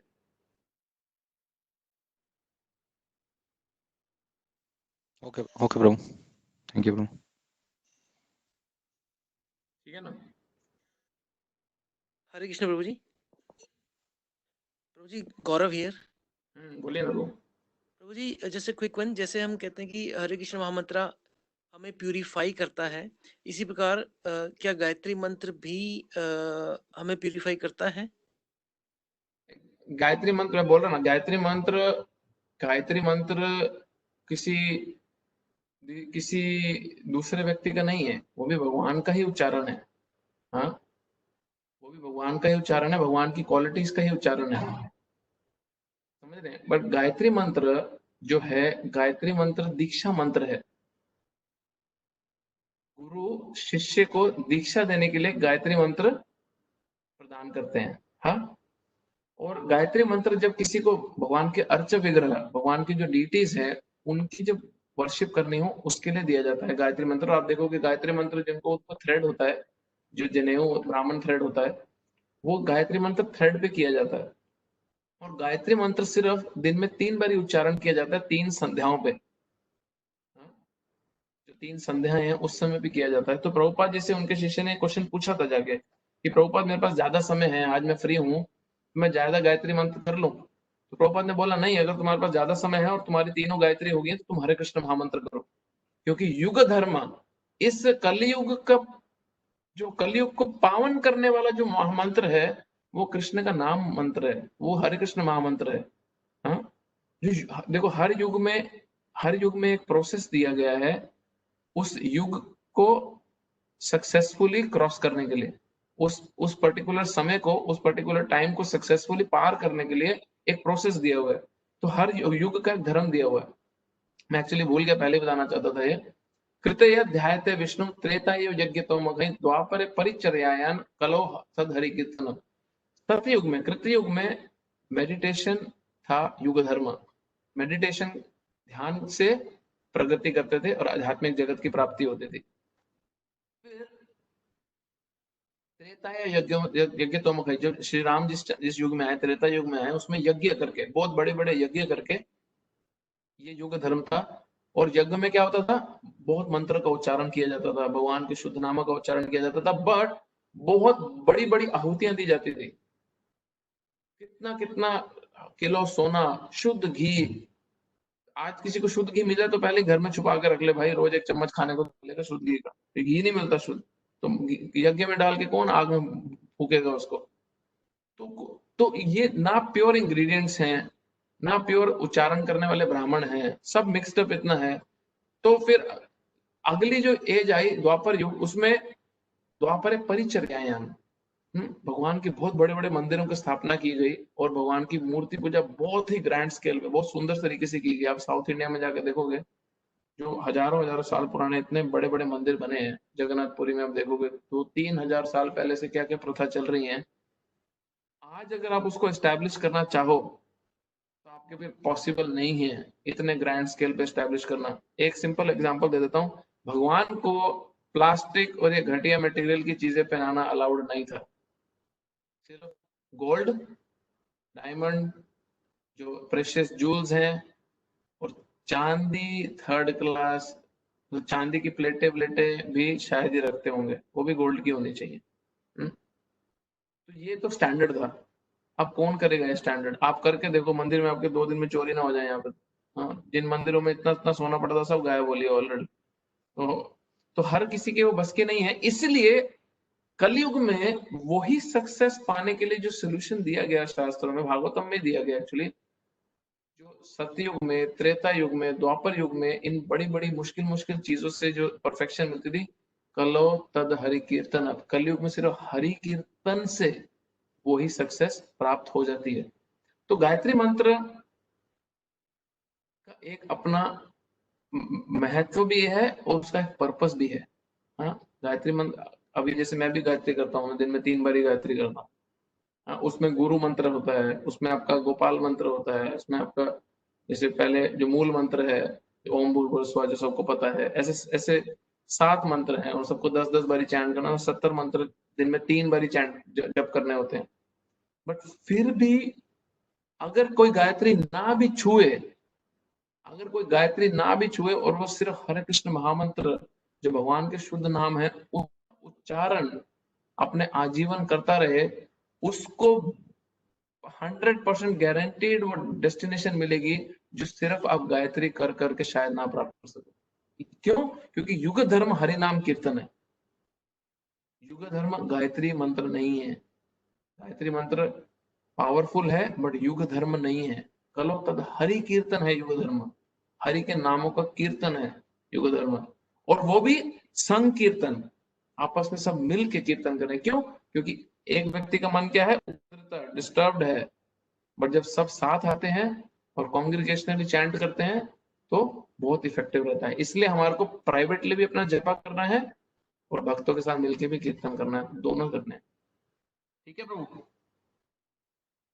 प्रभु जी जैसे क्विक वन अगेन, प्रभु जी आज ऐसे समाज भी आ रहे हैं जो कि गायत्री मंत्र पे बड़ा स्ट्रेस देते हैं और विदाउट एनी क्वालिफिकेशन वो लोग बिगिनर्स को बोल देते हैं कि भैया आप जो है वो गायत्री मंत्र की चैंटिंग स्टार्ट कर दो, और वो भी कई कई तो बोल के भी करते हैं, जबकि हमने सुना है कि शास्त्रों में ऐसे बोला है कि उसको जब उसका मनन करना होता है, जप नहीं करना होता है। तो के बारे में क्या प्रभु जी आपका विचार है कि वो ऑथेंटिक चीज है कि नहीं है, कि राइट फ्रॉम सबसे पहले प्लीज एक बात समझ लो, पॉपुलर चीज को बेचना हमेशा आसान है और जो चीज पॉपुलर नहीं है उसको आप मार्केट में इंट्रोड्यूस करोगे तो आपको प्रभुपाद जी जैसे कष्ट उठाने पड़ेंगे, धक्के खाने पड़ेंगे, सालों साल खाने पड़ेंगे। बट जो चीज ऑलरेडी मार्केट में पॉपुलर है, सबको पता है इंपॉर्टेंट है जी, किसको नहीं पता ना भाई, हिंदू, किस हिंदू को नहीं पता गायत्री मंत्र इंपॉर्टेंट है, सबको पता है। बट आप जो शास्त्रों में दी गई विधि है उसके अगेंस्ट मत जाओ, सबसे पहली बात। क्योंकि मेरा मेरा बनाया मंत्र तो है नहीं कि कलो तद हरि कीर्तन, भागवत में बहुत डायरेक्टली ये मंत्र कोट किया है, ब्रह्मा जी बोल रहे हैं बृहद नारद पुराण में, कलिशांतरण उपनिषद में, कितने उपनिषदों में। आप कोई भी, आप अपनी मर्जी का, आप अपनी मर्जी का कोई भी वैष्णव स्कूल, कोई भी वैष्णव सिद्धांत को फॉलो करने वाला कोई भी संप्रदाय आप उठा लो, आप अपनी मर्जी से लो, जो आप लेना चाहते हो लो। हाँ, आप कोई भी वैष्णव स्कूल उठा लो, उसमें कोई भी पब्लिकली गायत्री मंत्र को प्रमोट नहीं करता, और कोई भी अनक्वालिफाइड व्यक्ति को गायत्री मंत्र जाप नहीं करने देता, और कोई भी हरि कीर्तन से पीछे नहीं हटता। सबको इसकी इंपॉर्टेंस समझती है। कुछ संप्रदाय में आप देखोगे कि डीटी वर्शिप की इंपॉर्टेंस ज्यादा है, बट आप देखोगे जैसे बालाजी मंदिर है, बालाजी मंदिर में तिरुपति बालाजी की बहुत ग्रैंड स्केल पे सेवा की जाती है, बट जितनी देर आप लाइन में वहां खड़े हो, गोविंदा गोविंदा गोविंदा गोविंदा गोविंदा गोविंदा गोविंदा गोविंदा चलता रहता है, चलता रहता है, चलता रहता है, कॉन्स्टेंटली चलता रहता है वहां। तो जो चीज सबको पता है और आप उसको इंट्रोड्यूस करते हो, I don't think so it's very intelligent. क्योंकि जैसे अभी भगवत गीता है, अभी भगवत गीता एक पॉपुलर बुक है, मैं मार्केट में यहाँ खड़ा हो जाऊं और अपनी किताब लिख के बैठ जाऊं, मेरी किताब सुनेगा कौन? बट अगर मैं भगवत गीता के नाम पे कमेंट्री देता हूँ तो मुझे ये पता है कि बहुत मेजर एक पॉपुलेशन है जो भगवत गीता में इंटरेस्टेड है, तो ऑलरेडी मेरी एक ऑडियंस मिल जाएगी मुझे भगवत गीता के नाम पे मेरे खुद के विचार देने में। तो जितने भी ये गायत्री मंत्र जो आप जिनकी भी बात कर रहे हो, मैं नहीं जानता आप एग्जैक्टली किनकी बात कर रहे हो, आप सिर्फ उनसे एक चीज पूछना कि मुझे ना सिर्फ शास्त्र से थोड़ी सी ना रेफरेंसेस, थोड़ी कोटेशन लाके ये दे दो कि जो प्रोसेस आप फॉलो कर रहे हो प्रोसेस ऑथोराइज्ड है शास्त्र द्वारा या नहीं। अगर वो बोलते हैं हाँ शास्त्र में ऑथोराइज्ड है और ये श्लोक है, तो हम उस पर आगे बात कर सकते हैं। क्योंकि हम क्यों अपना समय व्यर्थ करें किसी के मन की उपजों द्वारा दिए गए सब्जेक्ट मैटर्स पे। हाँ, अभी अपने मन से तो लोग क्या क्या उपज करे बैठे हैं, आप हैरान हो जाओगे। वेस्टर्न कंट्रीज में योगा के नाम पे, अभी योगा मेडिटेशन कितना पॉपुलर हो गया वेस्ट में, हम सब जानते हैं, है ना। अभी बहुत बहुत समय पहले की बात है, मेरे पास RMIT या यूनिवर्सिटी से एक ग्रुप आया था स्टूडेंट्स का, और वो एक डॉक्यूमेंट्री बना रहे थे कि किस तरह जो योगा जो इंडिया से आया ये सब्जेक्ट मैटर, जो योग जो फिजिकल योगा करके ध्यान लगाना है वगैरह, उसको किस तरह तोड़ मरोड़ के एक वेस्टर्न कल्चर में प्रेजेंट किया जा रहा है। उस पर एक डॉक्यूमेंट्री थी, तो उसमें 3 योगियों को उन्होंने लिया था। तो दो लेडीज थी, उनका योगा स्कूल था, और मैं भक्ति योगा को रिप्रेजेंट कर रहा था उस डॉक्यूमेंट्री में। तो हम अपने अपने ओपिनियंस दे रहे थे जैसे जैसे योगा की अंडरस्टैंडिंग थी। तो उसमें उसमें एक प्रॉब्लम उठ के आई, उसमें एक पॉइंट भी उठ के आया कि अभी योगा उसको सिर्फ पॉपुलर करने के लिए कैसी कैसी योगा है, बियर योगा। आप बियर का ग्लास साथ रख के योगा करो, हाँ? बिना कपड़े के योगा क्यों पॉपुलर करना है? योगा पॉपुलर है, आप थोड़ा सा चेंज ला दो, आप हट के मार्केट में आ जाओगे, और वो क्या बोलेंगे, वो क्या बोलेंगे, हम योगा कर रहे हैं। क्या योगा? हम सबसे ट्रेडिशनल फॉर्म ऑफ योगा कर रहे हैं जो जंगलों में की जाती थी। तो जंगल में जाके करो, यहाँ स्टूडियो में क्यों कर रहे हो फिर? हाँ, बट क्योंकि पॉपुलर है, लोगों को अश्लीलता में इंटरेस्ट है, तो इसके नाम पे बेचो। बियर योगा, लिटरली अब गूगल करना बियर योगा, बियर का ग्लास साथ होता है, हर योगा के पोज के बाद एक सिप किया जाता है, और उनकी फिलॉसफी है इसके ऊपर, उनकी पूरी अंडरस्टैंडिंग है इसके ऊपर, और वो आपको पूरी टिप्पणी देगा कि इसके फायदे क्या हैं, इसके नुकसान क्या हैं। तो अभी बहुत सारे फॉर्म्स ऑफ योगा है। अभी एक है ग्रेविटेशन के ऑपोजिट में योगा। हाँ, तो अब आसमान में लटक के योगा करो। अब ये सारा फॉर्म्स कहाँ से आया है? ये सिर्फ तुम एक पॉपुलर चीज को हट के इंट्रोड्यूस कर रहे हो अपना कस्टमर बेस बढ़ाने के लिए। तो जो भी व्यक्ति की आप बात कर रहे हो, जिस भी इंस्टीट्यूशन की बात कर रहे हो, मुझे तो पता नहीं आप किन की बात कर रहे हो, मुझे इतना पता है भागवत गीता भागवतम शास्त्र क्या बोल रहे हो। आप सिर्फ उनसे स्क्रिप्चरल रेफरेंस मांगो कि भैया तुम जो कर रहे हो उसका शास्त्र प्रमाण दे दो, तो एटलीस्ट हमारे को ये शांति होगी कि तुम अपने मन की नहीं कर रहे, तुम शास्त्र से कर रहे हो, और फिर हम उस पर दोबारा बात कर सकते हैं। ठीक है, फिर आपको नेक्स्ट क्लास में डिस्कस भी कर सकते हैं अगर आपको कोई प्रमाण मिलता है, और मैं आपको प्रॉमिस करता हूँ नहीं मिलेगा। प्रभु जी, थैंक यू वेरी मच प्रभु जी। प्रभु जी और सॉरी एक छोटा सा और क्वेश्चन पूछूंगा प्रभु जी। प्रभु जी, कितना आवश्यक है गुरु का देहधारी होना? बिकॉज कई ऐसी जगह पर जो दीक्षा दिलवाई जाती है वो पोस्टमसली यानी कि देहोपरांत दिलवाई जाती है, तो कितना इम्पोर्टेंट है गुरु का देहधारी होना? पहले प्लीज ये समझना बड़ा जरूरी है कि गुरु चाहिए क्यों। गुरु कोई फैशन की वस्तु नहीं है, गुरु कोई एक ऐसी कमोडिटी नहीं है कि सोसाइटी में सबके पास है। भैया हमारे पास नहीं है, हमारे पे अत्याचार ना हो जाए, हमारे पे दुख ना आ जाए, क्योंकि हमने सुना है गुरु बिना गति नहीं, तो गुरु तो चाहिए ही चाहिए। बट सबसे पहले ये समझना जरूरी है कि गुरु चाहिए क्यों। प्रभुपाद जी एक जगह बोलते हैं कि जब हम इस कंक्लूजन पे आ जाएं कि मुझे इस संसार से सुख नहीं मिल रहा, मैं थक गया हूं, कोई मुझे इसका सोल्यूशन दे सकता है क्या, वो आपका सही समय है गुरु खोज का। हाँ? मैं अब परेशान हो गया हूँ, मैंने सारी मेहनत कर ली अपनी, मुझे यहाँ सुख की प्राप्ति नहीं हो रही, मैंने अपनी तरफ से जोर लगा लिया, अब मुझे हेल्प चाहिए इस उधेड़ बुन से निकलने में, मैं फंस गया हूँ इसमें। वो एक कारण है गुरु प्राप्ति का। दूसरा एक कारण है गुरु प्राप्ति का, गुरु को प्राप्त करने का, कि मुझे ये समझ रहा है कि ये जो संसार है, ये जो जिस जिस जिस जंजाल में मैं फंसा हूं, मुझे समझ गया कि मुझे इससे निकलना है। हाँ, मुझको ये पता चल गया, और मुझे ये भी पता चल गया कि मुझे हेल्प भी चाहिए, मुझे गुरु भी चाहिए। अब मेरी खोज ये है कि वो कौन व्यक्ति होगा जो मुझे सबसे इफेक्टिवली, सबसे प्रॉपर तरीके से इससे निकाल देगा। तो एक तो है कि व्यक्ति पूरी तरह दुखी और फ्रस्ट्रेटेड है और उसको मदद चाहिए, कोई बाहर निकाले। एक है कि वो पीसफुली समझ गया कि भैया ये प्रॉब्लम संसार है, मुझे यहाँ से इजीली मैनेज निकलना ही निकलना है, मुझे यहाँ से बाहर जाना ही जाना है। अब मुझे इफेक्टिवली कौन यहाँ से निकाल पाएगा, मुझे वो व्यक्ति चाहिए। तो ये दोनों में कम सटल डिफरेंस है, बट है डिफरेंस। तो जब व्यक्ति ये कंक्लूजन पे आता है, तो उसको जो गुरु एक्सेप्ट करना, संस्कृत में इसको बोलते हैं गुरु धारण करना। हाँ? गुरु को धारण करना, हम और गुरु की जो इंस्ट्रक्शन है वो एक हो जाना। गुरुमुख पद्म वाक्य चित्तते करिया है क्या। गुरु के जो शब्द हैं वो हमारी चेतना से एक हो जाने चाहिए। मतलब जो गुरु के शब्द हैं वो हमारी चेतना में फर्क नहीं होना चाहिए। तो ये जब हम इस स्टेज पे आए तो हमारे को गुरु एक्सेप्ट करना बहुत ही बेनिफिशियल रहता है। और उस समय पे अगर आपके पास देहधारी गुरु नहीं है तो आपको बताएगा कौन कि भैया तुम्हारे समय, तुम्हें तुम्हारी सिचुएशन में, तुम्हारी प्रॉब्लम में, तुम्हारी ये कंडीशन में तुम शास्त्र के इस जो सिद्धांत हैं उसको अप्लाई कैसे करो। अभी जैसे कई कई स्कूल्स हैं, कई स्कूल्स ऑफ थॉट हैं, जहाँ पे कई ऐसे धार्मिक संस्थाएं हैं जहाँ पे क्या बोलते हैं उसको, उस जहाँ पे शास्त्र को गुरु की पदवी दे रखी है। अब उसमें बेनिफिट तो ये है, फायदा तो ये है कि आपके पास एटलीस्ट कोई चीट नहीं करेगा, आपको धोखा देने कोई नहीं आएगा, क्योंकि आपके पास शास्त्र का प्रमाण है, शास्त्र का सिद्धांत है। और उसमें एक बहुत बड़ा प्रॉब्लम आ सकती है कि अगर शास्त्र के कुछ आपको कंसर्न्स हैं, अगर शास्त्र में से आपको कुछ कंफ्यूजन है और कुछ प्रश्न उठते हैं और वो आपको ना समझ आए, तो वो आपको ना समझ आने के कारण आपके जीवन में बहुत बड़ा कलेश भी हो सकता है।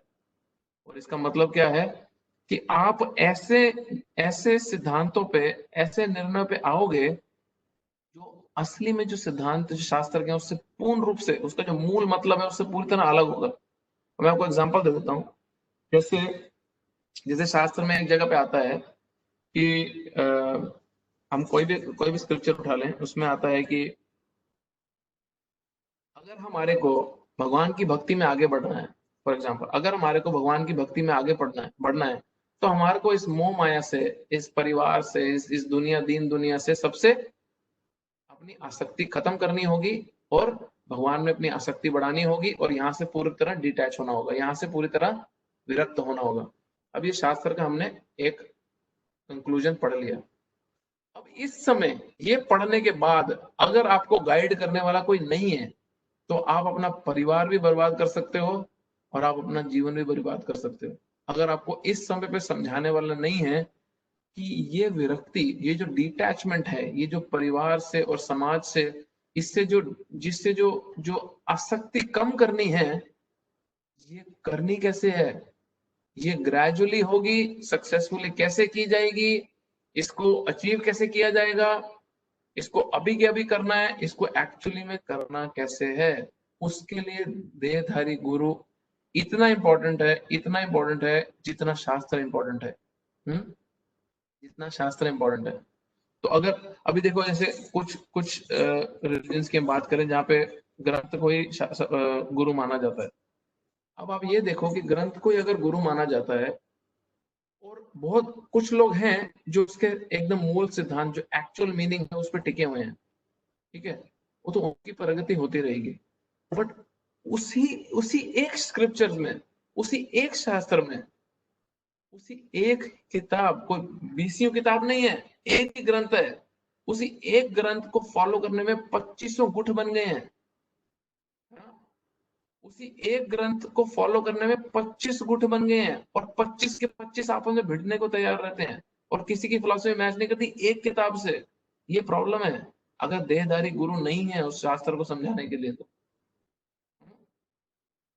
ये बहुत बड़ा मेजर इश्यू है, इसको समझना चाहिए, इसको भावुकता पे नहीं लेना चाहिए कि अरे हम तो इनको मानते हैं, उसको तुमने गलत कैसे बोला, हम तो इस संस्था को मानते, तुमने गलत बोला। मैं इसलिए न्यूट्रल बात कर रहा हूँ इस समय। ये हम पे भी लागू होता है, ये हम पे भी लागू होता है कि हम भगवत गीता को अगर खुद ही किताब को उठा के समझने की कोशिश करेंगे तो भगवत गीता में कई इंस्ट्रक्शन ऐसी हैं कि अगर आपने उसको बिना समझे जैसे ही पढ़ा और वैसे ही अपने जीवन में लगा लिया तो आप अपने परिवार में विद्रोह देखोगे, आप सिर्फ और सिर्फ लड़ाई देखोगे। और जितना हीरो बन के गए थे डिटैचमेंट दिखाने, विरक्ति दिखाने, उतने ही जल्दी यही ग्रंथ को उठा के फेंक दोगे। सच्ची में मैं बोल रहा हूँ, अगर इसको मैच्योरली फॉलो नहीं किया इसलिए बहुत इंपॉर्टेंट इंस्ट्रक्शन है। इसमें इसमें यू कांट जस्ट, इसमें देयर इज स्कोप ही नहीं है मस्ती करने का, खेलने का। इसमें तो ये तो एक ऐसा सब्जेक्ट मैटर है कि मुझे so many people come and से, मैं जैसे बचपन से ही मैं पला बड़ा भी हूँ। मैं लास्ट टाइम एक बार ही बता रहा था कि मैं पूरे सिख एनवायरनमेंट में पला बड़ा हूँ। गुरुद्वारे में, एक्चुअली मैं गुरुद्वारे ज्यादा गया हूँ, मंदिर कम गया हूँ। ये तो मैं जब से मेलबर्न आया हूँ तो मैं मंदिर मंदिर में रहने लगा तो मंदिर ज्यादा जा रहा हूँ। तो मैंने अपनी आंखों से खुद देखा है कि गुरु ग्रंथ साहिब जो इतना पावरफुल और इतना प्योर स्क्रिप्चर है, बहुत कम लोग हैं जो उसका एक्चुअल मूल सिद्धांत, जो गुरु नानक देव जी की टीचिंग है, जो गुरु नानक देव जी ने टीच किया अपने टीचिंग्स में, और जो करंटली कितने डिफरेंट डिफरेंट जो डिविजन्स बन गई हैं जो फॉलो कर रहे हो, मैच ही नहीं है, मैच ही नहीं है। गुरु ग्रंथ साहिब जो एक भक्ति का शास्त्र है, जो भगवान के प्रति इतनी भक्ति दिखा रहा है, वो ही गुरु ना होने के कारण पॉलिटिकली भी उसमें एक डिवीजन है, उसमें और डिवीजन है। आप भगवत गीता में देखो तो वैदिक शास्त्रों में भगवत गीता 5000 साल पहले आया, और जहां जहां तो गुरु शिष्य परंपरा बिना बिना किसी मिस्टेक के, बिना कोई गैप आए, बिना टूटे चल रही थी, वहां पे तो भगवत गीता की टीचिंग्स आ गई प्रॉपर तरीके से। जहां पे नहीं थी, वहां पे भगवत गीता को पॉलिटिकल रीजन के लिए भी यूज किया जाता है, वहां पे भगवत गीता को एक्सप्लॉइट करने के लिए यूज किया जाता है, और वहीं पे भगवत गीता को कोर्ट रूम में सिर्फ कसम खाने के लिए भी छोड़ दिया है। तो ये बहुत मेजर इश्यूज हैं। अगर हम देहधारी गुरु नहीं हैं तो हमारे को स्क्रिप्चर्स हमारी सिचुएशन में, हमारी कंडीशन में समझाएगा कौन? वो पॉसिबल ही नहीं है।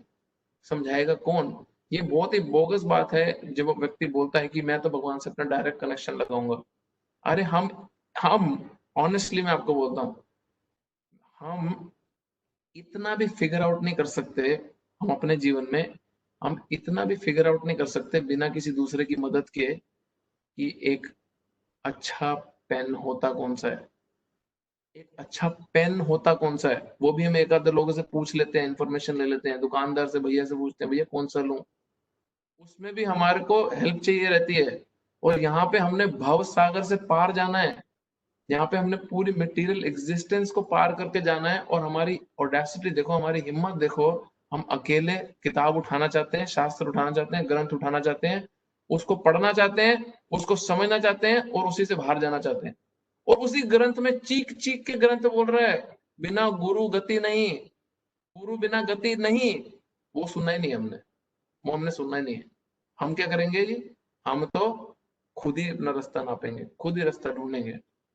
अरे एक नए मोहल्ले में जाते हो ना, वहां भी 20 लोगों से पूछ लेते हो भैया ये एड्रेस बता दो। तो यहाँ तो हमारे को सृष्टि के पार जाना है, और हमारे को मदद कितनी चाहिए होती है। ये अहंकार के लक्षण है और कुछ नहीं है, अगर हम डीपली जाके इसको देखते हैं तो। ठीक है ब्रो? प्रभु थैंक यू सो मच प्रभु जी, थैंक यू फॉर टाइम। ठीक है, बंद करें? प्रभु जी। Who is that? P. Who is P? P कौन है? हरे कृष्णा प्रभु जी। हरे कृष्णा ब्रो। प्रवीण प्रभु जी फ्रॉम हरियाणा। प्रवीण ब्रो, हरे कृष्णा, कैसे हो? बस ठीक है प्रभु जी। कृष्णा आपने घर अच्छा बताया आओ। इसकी आवाज आ रहा है। हाँ, प्रभु जी आपने बताया कली संतरण उपनिषद के अकॉर्डिंग 16 नेम्स का मंत्र। तो आवाज बहुत कम आ रही है ब्रो आपकी, थोड़ा तेज बोलेंगे? हाँ प्रभु जी अभी आप बता रहे थे कली संतरण उपनिषद के रेफरेंस से। हाँ जी। तो अभी जैसे क्या है, अभी इंडिया में एक्चुअली लॉकडाउन था तो काफी सीरियल्स चल रहे थे। रामायण आया रामानंद सागर जी का, इसी तरह श्री कृष्णा आया, अभी श्री कृष्णा चल रहा है अभी। हाँ हाँ। उसमें एक टाइटल सॉन्ग आता है, उस टाइटल सॉन्ग में इसी मंत्रा को, हरे कृष्णा मंत्रा को बोला जाता है। और रविंद्र जैन जी की आवाज में है, उन्होंने वो बोलते हैं पहले हरे कृष्णा पहले उच्चारण करते हैं, हरे कृष्णा हरे रामा उच्चारण करते हैं, सॉरी, हरे रामा रामा रामा हरे हरे, हरे कृष्णा कृष्णा कृष्णा हरे हरे। और थोड़ा सा मैं अभी आप जैसे बता रहे थे तो कलिचंतरण उपनिषद को नेट पे देख रहा था मैं, वहां भी गूगल ये दिखा रहा है कि हरे एक्चुअल में स्क्रिप्ट में हरे रामा पहले है। क्या कुछ आगे पीछे बोलने में आपने पहले भी क्वेश्चन पूछा था, किसी ने तो पूछा था क्लास में, मुझे ध्यान नहीं, तो मैंने तब भी ये बताया था कि इसमें दो हिस्टोरिकल चीजें हमारे सामने हैं। पहला ये है कि 530 वर्ष पूर्व अगर आप ये हरे कृष्ण महामंत्र देखोगे तो इसको पब्लिकली चैंट करने की परमिशन नहीं दी जाती थी ब्राह्मणों द्वारा। क्यों?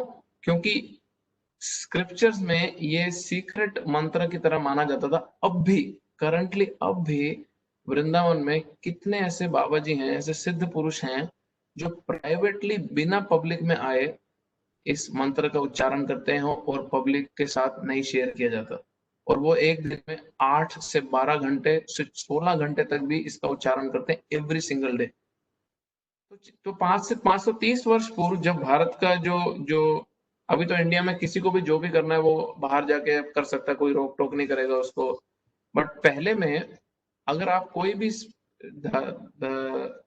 धर्म की चीज अगर आपको उसको पब्लिक तक पहुंचाना है तो इंडिया में ब्राह्मणों की बहुत सॉलिड मोनोपोली चलती थी। ये तो अभी जब से ब्रिटिश रूल आया, ब्रिटिश रूल से और खंडित हुआ, उसके बाद में और शासन आया तो पूरी तरह वो रूल को तोड़ दिया गया, जो अच्छा भी हुआ क्योंकि ब्राह्मणों की मोनोपोली के कारण ही हिंदुइज्म की पूरा फट्टा बैठा हुआ है। तो जो जो तो ब्राह्मण लोग जब चैतन्य महाप्रभु इसका उच्चारण करने लगे, जब चैतन्य महाप्रभु ने शास्त्र से निकाला कि अरे इतना पावरफुल मंत्र स्क्रिप्चर्स में दिया है तो पब्लिक वेलफेयर के लिए इसको पब्लिकली चैंट क्यों ना किया जाए, तो चैतन्य महाप्रभु को बहुत रुकावट डाली गई, जो स्वयं भगवान खुद हैं, कि ये तुम पब्लिकली उच्चारण नहीं कर सकते इसका। तो चैतन्य महाप्रभु ने क्या किया, चैतन्य महाप्रभु जो स्वयं कृष्ण जिनका खुद का नाम है ये, उन्होंने उन्हीं ब्राह्मणों को शांत करने के लिए क्या किया, हरे कृष्णा का उच्चारण पहले किया और हरे हरे राम का उच्चारण बाद में किया। तो बोले अभी ठीक है, अब तो तुम मुझे रोक नहीं सकते क्योंकि जो तुम मंत्र बोल रहे हो वो तो मैं बोल ही नहीं रहा, अब तो मैं उल्टा बोल रहा हूँ। बट जब तुम चैंट करते हो तो हरे राम तो ऑटोमेटिकली और हरे कृष्ण तो कैसे बताओगे पहले कौन सा बाद में कौन सा, जब आप माला करना शुरू कर देते हो। तो ब्राह्मण लोग कुछ बोल नहीं सके चैतन्य महाप्रभु को। चैतन्य महाप्रभु ने फिर पूरा संकीर्तन आंदोलन लिया और पूरे पूरे के पूरे भारतवर्ष में उन्होंने काफी ट्रैवल किया और हरे कृष्ण महामंत्र का प्रचार किया। तो ये इसका हिस्ट्री है। तो दो दो इसमें हिस्टोरिकल थिंग्स आता है। एक आता है जो मैंने दोनों सुने हैं, एक है कि ये वाली स्टोरी भी आती है जो चैतन्य महाप्रभु ने किया, और दूसरा भी आता है कि एक्चुअली में कई कई स्क्रिप्चर्स में हरे कृष्ण महामंत्र से ही मंत्र शुरू हो रहा है। तो बट अगर मैं चैतन्य महाप्रभु वाला भी मानूं, जैसे आप एग्जैक्टली बोल रहे हो कि हरे नाम पहले आता है, तो उस कंडीशन में भी it doesn't make any difference, हमारे को कोई फर्क नहीं पड़ता उससे, क्योंकि हमारे को भगवान के उच्चारण से मतलब है। एज लॉन्ग एज हम मंत्र को चेंज नहीं कर रहे, हाँ, हम और भगवान के जो जो परंपरा द्वारा दिए गए जो मंत्र के जो उच्चारण है उससे हम नहीं भटक रहे। बिल्कुल सही। एग्जैक्टली तो क्योंकि अभी अभी देखो ना, अभी जैसे मृगारी जो था, जो वाल्मीकि जो वाल्मीकि बने, वाल्मीकि इतने पापी थे जो पहले जब हंटर थे वो, जो जानवरों को मारते हैं, हंटर को क्या बोलते हैं हिंदी में? शिकारी, हाँ सॉरी, शिकारी थे। तो जब वाल्मीकि के नारद मुनि मिले और नारद मुनि की कृपा से वाल्मीकि जी ने नारद मुनि को बोला आप हमारा उद्धार करें, तो नारद मुनि ने उसको बोला तो राम का नाम ले। तो उनकी पाप का इतना इतना ज्यादा पाप कर चुके थे वो, जानवरों की हत्या करके, एकदम निर्मम हत्या करके, कि उनसे राम मुंह से नहीं निकल रहा था।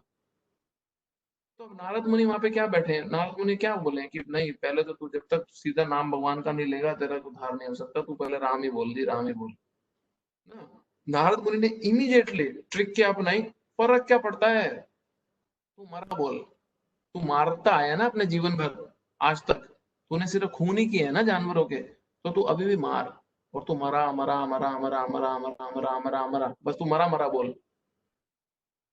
ये दो लेटर जो शुरू के पहले आ गए बट बाद के जो 25,000, 25 लाख, 25 करोड़ नामों का उच्चारण सही हो रहा है, भगवान को इंटरेस्ट नहीं है कि हमने लेटर कौन से पहले बोले। भगवान को इंटरेस्ट है कि इसने मेरे नामों का शुद्ध रूप से उच्चारण किया कि नहीं, प्रमाणिक नाम थे, बस। और वाल्मीकि जी बने और इतने महान पुरुष बने जिन्होंने, जो त्रिकालदर्शी बने, उन्होंने पास्ट प्रेजेंट फ्यूचर देख के रामायण पहले ही लिख दी कि राम क्या लीला करेंगे। उनकी पावर देखो, किससे? मरा मरा मरा मरा से। तो ये पावर है। हाँ, तो इसलिए हमारे को इसमें बहुत ज्यादा इसमें परेशान और डिबेट में डिस्कशन में नहीं पड़ना चाहिए कौन सा पहले, क्या पहले आया। हमारे को इतना पता चल गया, मेडिसिन मिल गया भैया, मेडिसिन मिल गया और सही मेडिसिन मिल गया। उस औषधि का इस्तेमाल करें, अपने जीवन में लगाओ और बेनिफिट विष्णु लो। सहस्त्र ठीक। नाम हाँ जी। थोड़ा सा विष्णु सहस्त्र नाम में अंतिम एक आता है उसमें कि पांडव पूछते हैं कि भाई क्या कोई एक ऐसा नाम है जिससे सारे हजारों नाम पुण्य फल मिल जाए। हाँ हाँ। तो उसमें फिर श्लोक आता है कि श्री राम राम रमेति रमे रामे मनोरमे करेक्ट। सहस्त्र नाम तत्तुल्य राम नाम वरानन्य। तो यहाँ पे ओनली राम नाम है और यहाँ इस मंत्र में राम और कृष्ण दोनों हैं। इस पे थोड़ा प्रकाश डालेंगे? हाँ बिल्कुल। मैं एक मंत्र एक निकाल रहा हूँ श्लोक का, बड़ा अच्छा है वो।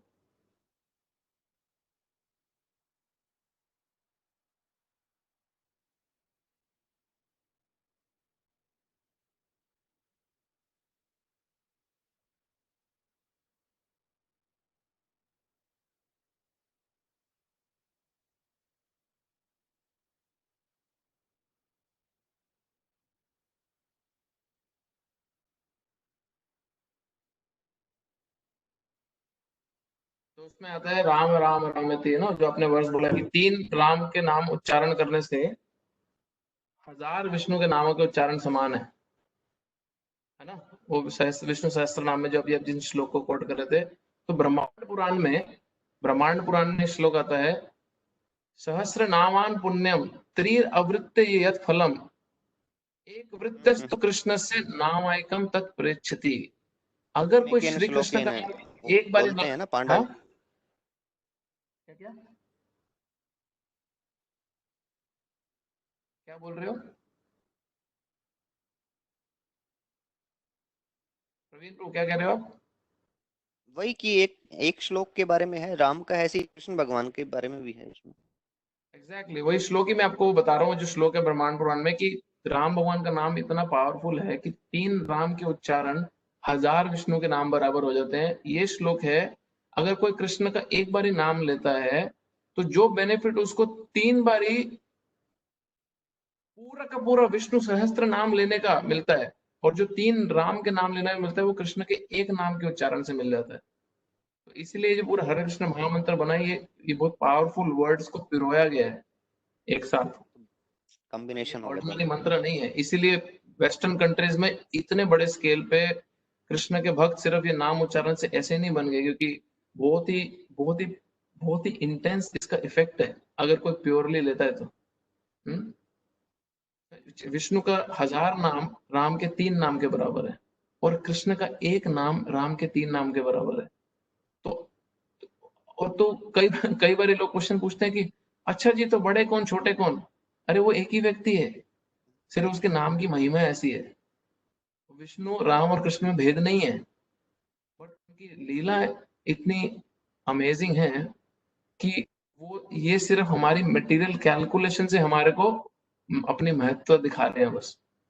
तो यहाँ पे कोई व्यक्ति कैलकुलेट करने बैठे कि अच्छा 3 लोगों के बीच में बात हो रही है, हमें तो विष्णु पसंद है जी, तुम्हें कौन पसंद है? अच्छा तुम यहाँ से शॉपिंग करती हो, हम तो वहां से शॉपिंग करते हैं। हम्म?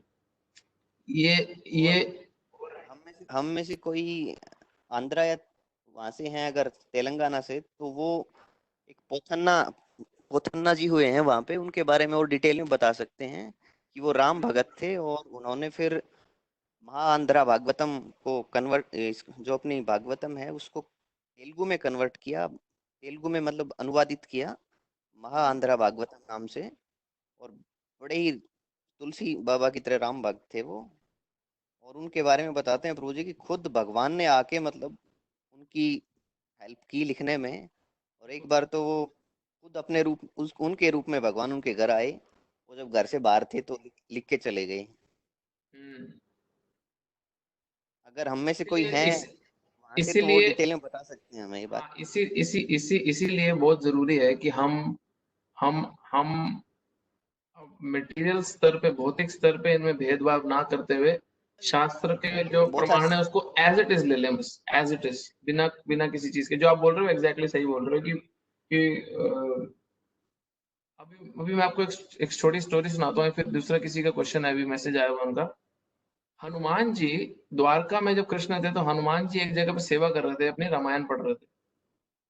तो कृष्ण उद्धव को ये प्रिंसिपल दिखाना चाहते थे कि किस तरह मेरे डिफरेंट डिफरेंट रूपों में मेरा भक्त मुझसे कैसे आ सकते हैं, कैसे मुझसे अटैच्ड है। तो कृष्ण ने उद्धव को बोला कि जाओ तुम हनुमान जी को बुला कर लो, कृष्ण तुम्हें द्वारका में बुला रहे हैं। तो हनुमान जी रामायण पढ़ रहे थे उस समय। तो उद्धव जी गए और बोले, हनुमान जी को प्रणाम किए और बोले, कृष्ण आपको द्वारका में बुला रहे हैं। बोले, अरे कृष्ण मुझे बुला रहे हैं, मेरे स्वामी कृष्ण बुला रहे हैं, आता हूँ, मैं आता हूँ अभी। तो आए नहीं। तो कृष्ण ने बोला, आए नहीं अभी तक। तो उद्धव दोबारा गए तो हनुमान जी इतने अब्जॉर्ब थे रामायण पढ़ने में। तो उद्धव जी ने बोला, अरे कृष्ण तुम्हें द्वारका में बुला रहे हैं। बोले, हाँ मेरे प्रभु है, मैं आता हूँ, मैं भी आता हूँ। तो उद्धव को समझ नहीं आ रहा था हो क्या रहा है। एक जगह बोल रहे मेरे प्रभु हैं, वो रामायण में इतना अब्जॉर्ब है, आए नहीं दे। तो कृष्ण हंसने लगे, भगवान तो जानते हैं जैसे क्या हो रहा है। तो उन्होंने उद्धव को बोला कि जाके हनुमान जी को बोलो कि राम तुम्हें द्वारका में बुला रहे हैं। जैसे ही उन्होंने हनुमान जी को बोला कि राम तुम्हें द्वारका में बुला रहे हैं, हनुमान जी ने फटाफट बुक बंद करी। उद्धव से पहले द्वारका में हनुमान जी कृष्ण के पास थे। बोले, हाँ प्रभु बोलिए, क्या सेवा करूं आपकी। तो उद्धव को तभी समझ आया कि एक भक्त की अटैचमेंट अपने वही प्रभु से किस तरह है। तो ये इसको थोड़ा सा समझना ट्रिकी है, बट समय के साथ समझ सकते हैं। हाँ जी, बोले गौरांग, आपका क्वेश्चन है। कृष्ण प्रभु जी, आपने बोला था कि शिव जी ने बोला था कि भगवान जी का नाम मेरे समान भी नहीं लेना, ना उनसे अलग लेना है, तो फिर कैसे लेंगे? हाँ, तो उसमें शिव जी ये बोल रहे हैं कि मेरा भगवान जी का नाम नहीं, बोल रहे हैं हम देवताओं का नाम को भगवान के नाम से इक्वल मत करो। क्यों? क्योंकि भगवान का नाम बहुत सुपीरियर है। तो शिव जी ये उस नाम अपराध में ये बोल रहे हैं कि जैसे सपोज मैं बोलता हूँ कि गौरांग और उसके पापा दोनों सेम सेम है,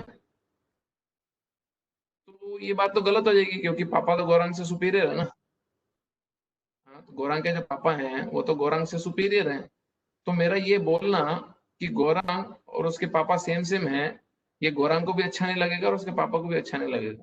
तो ये शिव जी बोल रहे हैं कि मेरा नाम और ब्रह्मा जी और बाकी देवी देवताओं का नाम भगवान के समान मत रखो, भगवान से सेम मत रखो। वो भगवान के नामों के प्रति अपराध है, उनको ऑफेंसिव है। समझे क्या? तो कृष्ण का नाम तो चैंटिंग करके लेना ही है। जैसे हरे कृष्ण महामंत्र का चैंटिंग हम माला पे करते हैं, तो वो तो आपको पता ही है क्या करना है। बट इसका मतलब ये है, समझ आया अभी गौरव? हाँ जी। हरे कृष्णा।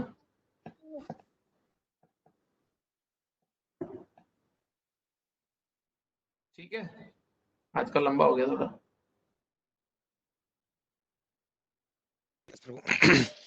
थैंक यू प्रभु। हरे कृष्ण। श्रीमद् भगवद गीता की जय, हरे कृष्ण महामंत्र की जय, श्री प्रभुपाद की जय, साईं बाबा प्रेमानंद।